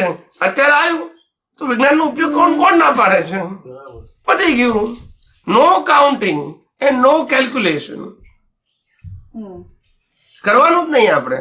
અને અવેરનેસ તમે કહો છો કે જાગૃતિમાં જ રહો અને અવેરનેસ જ વધાર્યા કરો, તો એનું કંઈક વધારે કોને સ્વામીજી કે એપ્લિકેશન પણ થતી you make mature. Sometime we miss it out, right? એમ. આઈ એગ્રી વિથ યુ કે તમે મિસ આઉટ થાવ છો, બધા જ થાય, પણ this is the only way to do practice and make your vision perfect A and તમે પાવર. આ જપાજાપ કીધું એ ના, એ તો એક સબ્જેક્ટ કીધું, બધું જ કુદરતી રચના જોવું તો એ પ્રેક્ટિસ છે, ને શુદ્ધાત્મા પદમાં રહેવું તો એ પ્રેક્ટિસ છે, બંને પ્રેક્ટિસ છે. લાઈવ ચરણ વિધિ રાખવાની. હું શુદ્ધાત્મા છું જોઈએ, પણ સાથે આપણે 6 તત્વો ને બધું જ દેખાવું જોઈએ. ના, એટલે ધીમે ધીમે એકદમ સામટું નહીં, પણ અત્યારે બે વસ્તુ દેખાય, હું શુદ્ધાત્મા છું અને મન વચન કાયા અને 5 ઇન્દ્રિયોથી અનુભવાતી સમગ્ર સૃષ્ટિ કુદરતી રચના છે. કુદરતી રચના એ દર્શન ને શુદ્ધાત્મા છું એ જ્ઞાન. જ્ઞાન દર્શન શુદ્ધ હોય તો ચારિત્ર પણ કેવું આવે? શુદ્ધ એટલે વિતરાગ, કે જેમાં રાગ દ્વેષ ના હોય. પતી ગયું. તમે શુદ્ધાત્મા પદમાં રહી અને અવસ્થાને કુદરતી રચના જુઓ, એનું નામ વિતરાગ ચારિત્ર, એનું નામ શુદ્ધ ચારિત્ર, એનું નામ સમ્યક ચારિત્ર. બીજા કોઈ ચારિત્રની મોક્ષે જવા માટે જરૂર નથી. મોક્ષે જવા માટે કન્ડિશનની જરૂર નથી. મોક્ષે જવા માટે શુદ્ધ ચારિત્રની જરૂર છે, શુદ્ધ ઉપયોગની જરૂરત છે. સમજાય છે? શુદ્ધ કોઝની જરૂર નથી. કોઝ શુદ્ધ ના હોય. હવે આપણે જે જાગૃતિ. ચાર પાયા કહીએ છીએ, જ્ઞાન દર્શન ચારિત્ર અને તપ, તો તપને તમે કેવી રીતના આમાં જોડો છો? જ્ઞાન અને દર્શન. હું શુદ્ધાત્મા છું અને મન વચન કાયની અવસ્થા માત્ર કુદરતી રચના છે, એ દર્શન. જ્ઞાન અને દર્શન. હવે કોઈ સંજોગ તમારો ભારે આવ્યો કે 100 માણસની વચ્ચે કોઈએ પ્રસંગમાં તમને તમારું અપમાન કરી નાખ્યું, 100 વ્યક્તિઓની વચ્ચે, અને તે વખતે તમને લાગી ગયું. હવે એ વખતે શુદ્ધાત્મા પદમાં રહીને કુદરતી રચના દેખાતી નથી. બરાબર છે? હવે શું કરવું? તો કે જ્ઞાન તો મારી પાસે છે કે હું શુદ્ધાત્મા છું ને આ અવસ્થા પણ કુદરતી રચના છે, આની અને કેનારની બેયની, પણ મને દેખાતી નથી. મારી પાસે જ્ઞાન હોવા છતાં હું એ જ્ઞાનનો ઉપયોગ કરી શકતો નથી. એટલે તમારે આ શુદ્ધાત્મા પદમાં રહીને કુદરતી રચના જોવાનો જેટલો સમય તમે લેશો, 5 મિનિટથી માંડીને 5 કલાકથી માંડીને 5 દિવસ સુધી, એ તમારું તપ. એ તપ પછી તમને પ્રાપ્ત થશે ચારિત્ર. જ્ઞાન દર્શન ચારિત્ર અને તપ. પણ ચારિત્ર પ્રગટ થતા પહેલા ઉત્પન્ન થયેલા અને તપ કહેવાય. પણ તપમાં આ જ આવે ઉપયોગ. એટલે ફાઇનલી પણ એને ઉપયોગ લાવીને બેસાડવાનું જ છે. બીજું શું, જે નથી રહેતું તે રાખવાનું છે, એનું નામ તપ. તમને જે એક ઓન ધ સ્પોટ રહેવું જોઈએ, એની જગ્યાએ 1 કલાક પછી રહેવું, 6 કલાક પછી રહ્યું કે 6 દિવસ પછી રહ્યું, પણ તમારે લાવવાનું તો એ જ છે ને. તો એ ભાગને શું કહેવાય? તપ. પણ કયું જ્ઞાન તપ? આ ફિઝિકલ તપ નહીં. ઉપવાસ કરવો કે ક્રિયા કરવો એ તપ નહીં. અદિઠ તપ કહેવાય. એપ્લિકેશન નું તપ. અદિઠ એટલે બહારના કોઈ વ્યક્તિ જોઈ શકે નહીં, એ તમને જ કરવું પડે. કે આ 5 દિવસથી મારા મગજમાંથી હજુ પેલા વ્યક્તિ કુદરતી રચના દેખાતી જ નથી, ગુનેગાર જ દેખાય છે, ત્યાં સુધી જો કરવાનું. બીજું શું? બહારની કોઈ ક્રિયા છે જ નહીં. આપણા વિજ્ઞાનમાં મન વચન કાયાની કોઈ ક્રિયા આવતી નથી. રોજ જોડે રહેવાનું અને રોજ પાછું પણ કુદરતી રચના જોવાનું છે. બીજું નવું ક્યાં આપું છું તમને? રાખે રાખવું પડે. પણ નવું આપતો હોવ તો બરાબર છે ને. હું સિમ્પલ તમને કહું છું, શુદ્ધાત્મા પદમાં રહી બધી જ અવસ્થાઓને કુદરતી રચના, એમાં નવું ક્યાં છે? નવું તો છે નહીં. કઈ રોજ નવું આપતું તમને અઘરું લાગે, એવું તો છે નહીં. ઠંડી અવસ્થામાં રહી, પણ ગરમ અવસ્થા આવે ત્યારે થોડું. બધી અવસ્થા પણ છે તો કુદરતી રચના જ ને. હું એમ કહું છું, રચના તો કુદરતી કે નહીં? કોઈ પણ અવસ્થા જન્મથી મોત સુધીની મન વચન કાયાની બધી અવસ્થાનો રચયિતા કોણ છે? કુદરત. આ 5 ઇન્દ્રિયોથી અનુભવાતી આ સૃષ્ટિનો રચયિતા કોણ છે? કુદરત. આ બધા માણસોના સંજોગો કોણ ઉભા કરે છે? કુદરત. આપણી પાસે તો કુદરતે કોઈ પણ જીવતા મનુષ્યને શ્વાસ લેવાની પણ સ્વતંત્ર શક્તિ આપી. પછી ક્યાં પ્રશ્ન છે? ભાઈ તમે કઈ કરી શકો છો તો પ્રશ્ન છે જ નહીં. તો તમે નથી કરતા તો કોણ કરાવે છે? કુદરત. માટે એને કુદરતી રચના કીધું. તમે તમારી મરજીથી કરતા હોય તો કુદરતી રચના, અને મરજીથી તમે ભાવ જ કરી શકો, મન વચન કાયા ચલાવી શકો નહીં. પણ આમાં શું થાય છે સ્વામીજી, my example, my file to is not in to this. એટલે આપણે તો સમજીએ છીએ આ બધું, પણ ફાઇલો તો નથી સમજતી. એ તો કહે છે કે આટલા વખતથી સત્સંગ કરે છે પણ કઈ દેખાતું નથી રિઝલ્ટ. એ લોકોને શું કેવું મારે? મારે કઈ કેવું એ બી તમે કુદરતી રત્તા જ કહેશો પણ ના ના Then it એવું becomes too એવું નહીં much. એવું નહીં એટલું ધ્યાન રાખવાનું કે મુક્તિનો માર્ગ સદા સર્વકાળ માટે મુક્તિનો માર્ગ હંમેશા ઇન્ડિવિડ્યુઅલ હતો, ઇન્ડિવિડ્યુઅલ જ છે અને ઇન્ડિવિડ્યુઅલ જ રહેશે. ક્યારે ફેમિલી કે સામૂહિક હતો જ નહીં. રામ મોક્ષે ગયા, સીતાજી અહીંયા છે, તો શું કરશો? શું કરશો? It's a family problem. મોક્ષે જોવી વ્યક્તિગત વસ્તુ છે કે એટલે ના જોવું તો આપણે શું કરીએ? એની ચોઈસ છે. દરેકને દુનિયામાં રહેવું કે મોક્ષે જોવું એની ચોઈસ છે. એમાં આપણે શું કરીએ? આપણે એ ફાઇલ સાથેના ઇન્ટરેક્શન રોજ ભલે ન થાય છે હોય ને. હોય તો ખરા ને, પણ આપણને કુદરતી રચના જોવામાં શું વાંધો છે? એ આપણે એમાં મેં માળા કરવાનું આપણે એ ના જોયું, એમાં તમારે શું લેવા દેવા? એ દુઃખી થાય. પણ એ આપણો વિષય જ નથી. તમારે તો શ્વાસ ચાલે ત્યાં સુધીના જ સંબંધ છે, બોલતા નથી.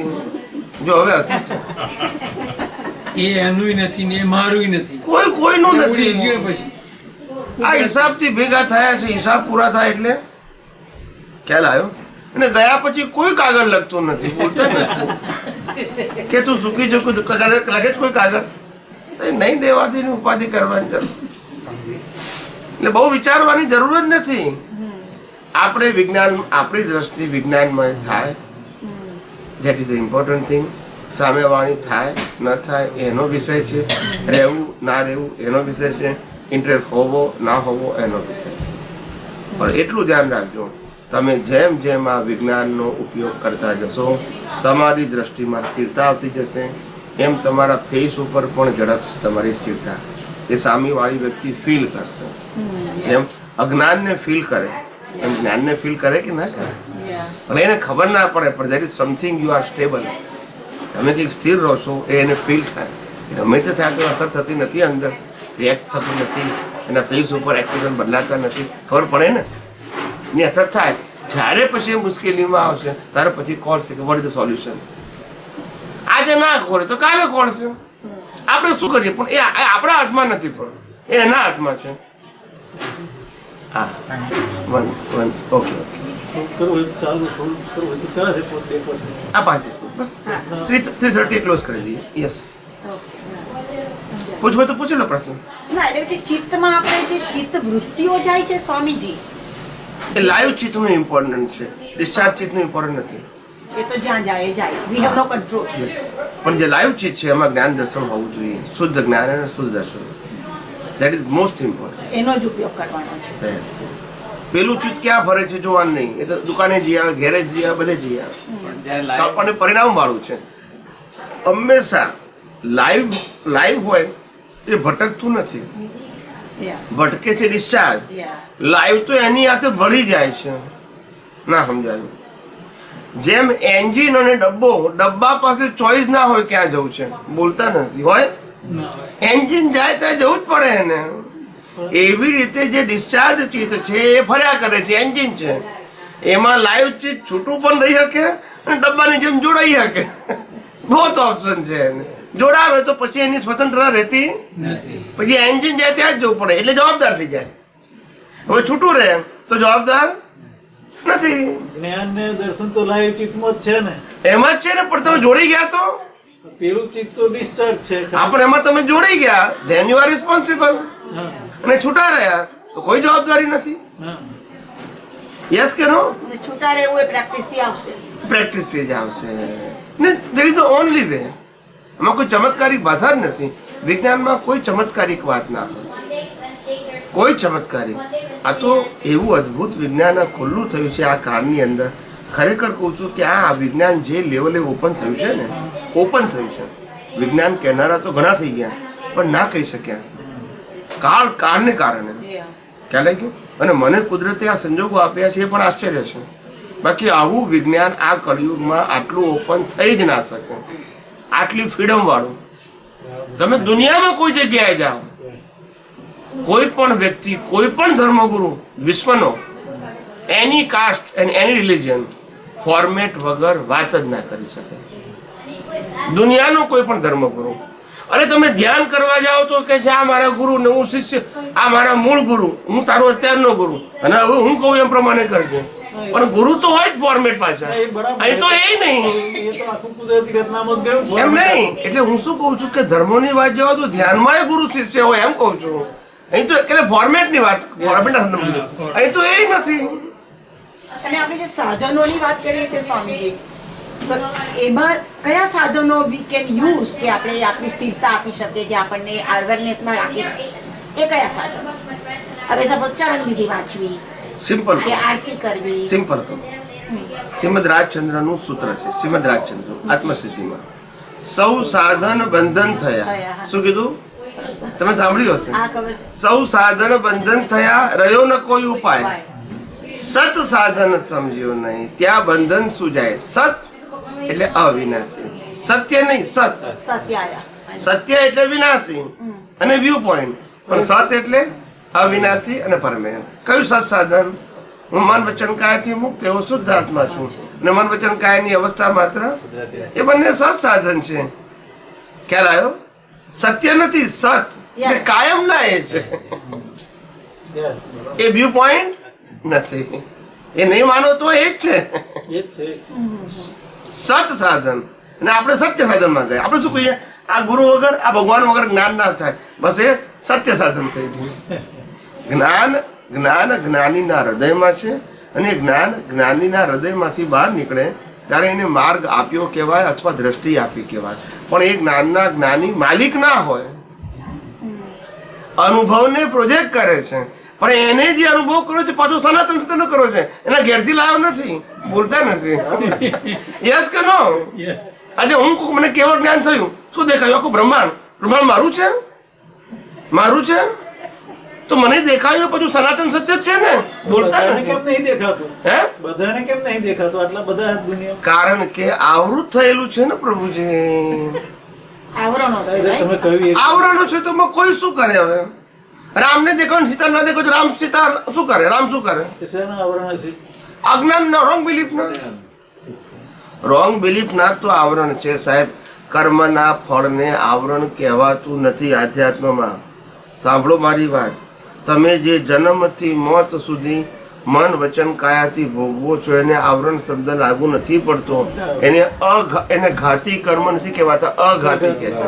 અઘાતી તો રામકૃષ્ણ મહાવીરને હોય ને કેવળ જ્ઞાન પછી હોય, પણ ઘાતી કર્મ મિથ્યા જ્ઞાન, મિથ્યા દર્શન, મૌન્ય કર્મ, જે દ્રષ્ટિના દોષો છે એ જોખમ કરતા છે.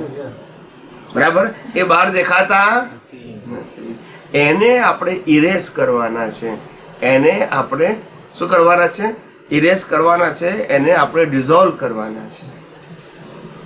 That's it. It is in your vision. એ બહાર નથી. આટલું સ્પેસિફિક ક્લિયર સાયન્સ. કેવું? દુનિયાના લોકોએ કીધું તમે પ્રકૃતિને બદલો, પ્રકૃતિને સુધારો, પ્રકૃતિ માટે તમે જવાબદાર છો.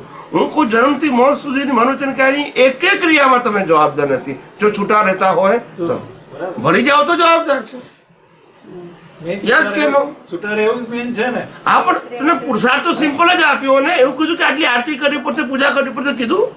દાદા ભગવાન શું કહે છે કે there are two viewpoints to solve this puzzle. One relative, one real. આપણે એ નથી રહેતું એને, એટલા માટે તો આપણે એ જ વિજ્ઞાન છે ને, આપણે સમજાવ્યું. આ જે વાત કરીએ છીએ એ જ છે ને બધું. એમને જે વાત કરી હતી એ વાત એમના અનુભવને આધારે પ્રિન્સિપલ રૂપે બહાર નીકળી, પણ પ્રિન્સિપલનું ડિસ્ક્રિપ્શન બહાર નીકળ્યું નહીં, એટલે આમ લોકોને સમજાયું નહીં. જેમ દાદા ભગવાન કહ્યું વ્યવસ્થિત શક્તિ, અને એમનો અનુભવ એમ 10 લાખ વર્ષ પછી મને પ્રગટ થયું, એમના શબ્દો. બરાબર છે? બરાબર. હવે તમને શું લાગે છે કે વ્યવસ્થિત શક્તિનું જ્ઞાન મને મળી ગયું? પણ એમ થોડું મળે. તમે માનો તો થોડું મળી જાય. એટલે પછી મેં વ્યવસ્થિત શક્તિ કોને કહેવાય એનું એક્સપ્લેનેશન આપ્યું Yeah. કે ભાઈ કુદરતને જાણશો. કુદરત એટલે 6 સનાતન તત્વો, કુદરતનો કાનૂન કે જે જીવ માટે લાગુ પડે છે, અને આ કુદરત અને કુદરતના કાનૂનથી બનતી અવસ્થાઓ એને કુદરતી રચના કહેવાય. આ ત્રણેય વસ્તુને એક્ઝેક્ટ જાણશો એનું એક નામ વ્યવસ્થિત શક્તિ. આવું કહું તો લોકોને ખબર પડે. એટલે ગમે તે કે વ્યવસ્થિત છે, પછી એને મિકેનિકલ થઈ ગયું. તમારો ક્યાં અનુભવ છે? તમને તો ખબર જ નથી. તો સાયન્સમાં method is important, answer is not important. દાદા તમારી ભગવાને પાસે આન્સર છે, મેથડ નથી. દાદા ભગવાને શું કહ્યું કે વ્યવસ્થિત સમજવા માટે કેટલાય ભાવ 40-50 કેટલાય ભાવ અમે એની પાછળ વ્યવસ્થિત તો અમને ખબર હતી, પણ એને તારો મેળવવા માટે ભાઈ સાચી જ વાત છે, પરફેક્ટ છે એમ શોધવા માટે અમે કેટલાય ભાવ કાઢી નાખ્યા. Yes. અને ત્યાર પછી અનુભવ થયા પછી ફાઇનલ શબ્દ મૂક્યો ભાઈ અવ્યવસ્થિત એમ. એટલે કવિરાજે પદમાં લખ્યું, આપણે તો અનુભવ કશું કરતા નહીં. હા, કવિરાજે પદમાં લખ્યું, કુદરતી રચના પૂર્ણ વ્યવસ્થિત સમજેવો ભગવાન હે. કુદરતી રચના એ તો ત્યારે કોણ? પદ મળ્યું. પણ તમે તો ગા કરતા હતા, પણ સમજ્યા નતા. હું સમજવાની વાત કરું છું, તમે ગાતા હતા તો ખરા, હું ક્યાં ના પાડું છું. હવે તમને સમજણ પડે કે કુદરતી રચના એટલે શું. તમે બોલતા હતા ખરા, પણ સમજાયું નહીં. હું એની વાત કરું છું. બરાબર. તો કિંમત સમજણ ની છે ને સાહેબ, Yeah. સમજણ ની છે કે નહીં? આખી કેસેટ હોય, કેસેટ એ આખી ગીતા બોલી તને જ્ઞાન થઈ જાય. શબ્દની ક્યાં કિંમત છે? ને આપે જે જેનું ડિટેલમાં જે કર્યું ને 3 ડિવિઝન પાડ્યા, કુદરતી કારણ એને આખું વ્યવસ્થિત એ રીતે જે એક્સપ્લેન કર્યું ને ડિટેલમાં, એ બહુ ફાયદાકારક છે પરમાત્મા. એટલે તો એની ઇમ્પોર્ટન્ટ છે ને સાહેબ. અને રીત કહેવાય, પેલો આન્સર કહેવાય. ને પેલો આન્સર એ બરાબર વાત છે. એ વાત આન્સર એટલે શું કે એમના અનુભવથી વ્યક્ત થયેલી ભાષા, એટલે એમની ભાષા પૂર્ણ છે, પણ મેથડ આપણી પાસે નથી. એ બરાબર. એમ કહું છું, એ ખોટું છે એવું નથી કહેતો. તો પેલો શું પેલું જ્ઞાન મળી ગયું હોય તો પેલો વ્યવસ્થિત કે એટલે પેલો વધારે અંદર ઊંડો ઉતરે નહીં. એ બરાબર છે, એક- પણ સમજણ વગરનું વ્યવસ્થિત હશે તો પછી બધા સંજોગોમાં ઉપયોગ નહીં કરી શકે. જ્યાં સ્વાર્થનું આવ્યું તો કે વ્યવસ્થિત, સ્વાર્થનું ના આવ્યું તો કે ભાઈ હોય 25 વર્ષના જૂના મહાત્મા આવું કરે છે ત્યાં વ્યવસ્થિત નહીં એનાથી દર્શન ખોટું ના થાય. ના થાય ને. પણ કારણ કે એ તો રેડીમેડ જ્ઞાન છે. વિજ્ઞાનનો મતલબ you realise by yourself. અને પેલામાં તો એમને આટલું તમે ગણી ગયા, તો ગમે ત્યાં વ્યવસ્થિત છે. કોઈ કેમ વ્યવસ્થિત છે? દાદાએ કીધું છે. હવે વિજ્ઞાન કહેવાય? વિજ્ઞાન એ કોઈ વ્યક્તિનું છે? વ્યક્તિ દ્વારા આપણને મળી શકે છે, પણ વિજ્ઞાન નહીં. વ્યક્તિ એ ના એક હોય. Small question Last question. આપણે આ વાત ચાલે છે ને એના રિલેટેડ જ ક્વેશ્ચન છે સ્મોલ, એટલે હું જરા પૂછી લઉં. આપને જે 3 સ્લાઇસ પાડી, જ્ઞાન, વિજ્ઞાન અને અજ્ઞાન. હવે અજ્ઞાનમાં સાચું અને ખોટું બે જાતના જ્ઞાન આવે, બરાબર છે? હવે બેને જાણવું એ તો એ પાછું જ્ઞાન થઈ ગયું. બોલો. તો એ 3ની થોડીક ડેફિનેશનમાં એક્સપ્લેનેશન કહો. કોને કેવું આપણે કહો. જ્ઞાન, વિજ્ઞાન, અજ્ઞાન. અજ્ઞાન અને જ્ઞાન એ બંને વ્યૂ પોઈન્ટ છે, જેમાં સનાતન સત્ય ના આવે. તમારા માટે અજ્ઞાન હોય, બીજા માટે જ્ઞાન હોય, બીજા માટે જ્ઞાન હોય, તમારા માટે અજ્ઞાન હોય. એને વ્યૂ પોઈન્ટ કહેવાય. શું કહેવાય? દાખલો આપણે તમને સમજાય. અને વિજ્ઞાન એટલે સનાતન સત્ય, એમાં વ્યૂ પોઈન્ટ ના હોય. તમે માનો તોય તે જ હોય, અને ના માનો તોય. એ જ. પણ જ્ઞાન અજ્ઞાનમાં તો માનો તો છે, ના માનો તો નથી. દાખલા તરીકે તમે કૃષ્ણને માનો છો તો તમારા માટે ભગવાન છે, બરાબર છે. આ કહે છે હું શિવને માનું છું, તેના માટે કયા ભગવાન? શિવ. પણ એના માટે કૃષ્ણ એ જ્ઞાન નથી, એના માટે તમારા માટે શિવ એ જ્ઞાન નથી. યસ કે નો? એટલે વ્યૂ પોઈન્ટ. જ્ઞાન અજ્ઞાન એ શું છે? એ સનાતન રિલેટિવ સત્યમાં ગયું. શેમાં ગયું? રિલેટિવ સત્યમાં. જ્ઞાન અજ્ઞાન બે રિલેટિવ સત્ય. અને વિજ્ઞાન શેમાં ગયું? સનાતન સત્ય. મુસલમાન કે છે મીઠ ખાવું જોઈએ, અમારે શાસ્ત્રોમાં लिखा है, તો એ લોકો માટે જ્ઞાન, આપણા માટે અજ્ઞાન, પાપ કહેવાય. તો માન્યતા. હવે તમે શું કરશો? Everyone there is on belief. On belief ને જ્ઞાન અજ્ઞાન કહેવાય. અને વિજ્ઞાન ની અંદર બિલીફ કામ કરતી નથી. એ છે લો ઓફ નેચર કહેવાય. બરાબર. કુદરતનો કાનૂનમાં તમારી ચોઈસ હોતી નથી. કુદરતનો કાનૂન તમે બ્રેક કરશો, the nature will punish you. Either you believe it or not. કુદરતનો કાનૂન નહીં માનો તોય કુદરત દંડ કરશે, નહીં જાણો તોય કરશે. કારણ કે કુદરતનો કાનૂન, કુદરત કહે છે આ દુનિયામાં તમારો જન્મ થવો, જીવન અને મૃત્યુ અને જન્મથી મોત સુધીની બધી જ અવસ્થાઓનું હું પ્રોવાઈડ કરનાર છું. અને તમે મને જ ઓળખતા નથી, બોલતા નથી. આપણને મા બાપે જન્મ આપ્યો, મોટા કર્યા. હવે કે મા બાપ કોણ છે જ મને ખબર નથી. ના સમજાય? એના જેવું થયું ને. કુદરતે આપણને શરીર આપ્યું, હવા પાણી ખોરાક આપ્યા, કર્મ ભોગવાના સંજોગો બધા કુદરતે આપ્યા. આપણે કુદરત જાણતો જ નથી, માનતોય નથી. જો આનાથી મોટું અજ્ઞાન એઝ અ હ્યુમન તરીકે કયું હોઈ શકે? એટલે અલ્ટિમેટલી પણ બે કુદરત કહી સ્વતંત્ર શકાય. નથી આપવા માટે. ના પણ કુદરત આપવા માટે સ્વતંત્ર નથી એ બીજો સબ્જેક્ટ છે, હા. પણ અત્યારે તો કુદરત જ આપે છે ને. નહીં, કુદરત આપે છે એ રિઝલ્ટ એઝ એ રિઝલ્ટ આપે છે, પણ આપવા માટે સ્વતંત્ર નથી. તમે જેવું ભર્યું છે એવું આપશે. હા પણ હું એમ પૂછું, મેં ગયા અવતારમાં જે ભર્યું હશે XYZ એ મને ખબર નથી, બરાબર. પણ આજે જે મને આપે છે તો કુદરત આપે છે ને, અને મને ખબર નથી કે મેં શું ભર્યું છે. અત્યારે તો એ રીતે જ આપણે એટલે અત્યારે કોણ છે? કુદરત આપણા માટે. Yes. સર્વોપરી કોણ છે? કુદરત. આના માટે, આત્મા માટે નહીં. પ્રકૃતિ માટે. હા, કારણ કે પ્રકૃતિ એની જ છે, આ મન વચન કાયા એના જ છે, Yeah, બધું એ પ્રોવાઈડ કરે છે. તો આપણું ક્યાં આવ્યું પછી? yeah. આ મન વચન કાયા જે આયા છે એના પરથી આપણને ખબર પડે કે ભાઈ આગલા ભાવમાં તમે શું કર્યું હતું, કેવું કર્યું હતું, એનો રિઝલ્ટ શું આવ્યો, તો એના પરથી ખબર પડે. That's it. બે મિનિટ રોકી જાઓ. એક જ ખાલી નાનો ક્વેશ્ચન, તમે સમજણની વાત કરીને સ્વામીજી, તો આ સમજણ કેવી રીતે વધારવી? કોણ અટકાવે છે તમારી હું સમજણ? વિગતવાર તમને કહી દઈશ, પણ શોર્ટમાં જવાબ આપી દઉં છું પછી આપણા નેક્સ્ટ સેશનમાં. હા હા હા. સમજણ બધા પાસે છે, જ્ઞાની, અજ્ઞાની, વિજ્ઞાની બધા પાસે સમજણ આ છે. મોરી ને હવે કઈ જરૂર નથી. બની ગઈ. કઈ કહેવાય? એક મિનિટ.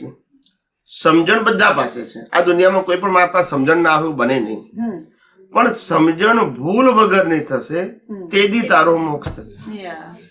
ભૂલ વગરની એટલે જે સમજણમાં રિલેટિવ સત્યનું એક્ઝિસ્ટન્સ ના હોય એ ભૂલ વગરની સમજણ. સનાતન સત્ય જ હોય એ ભૂલ વગરની.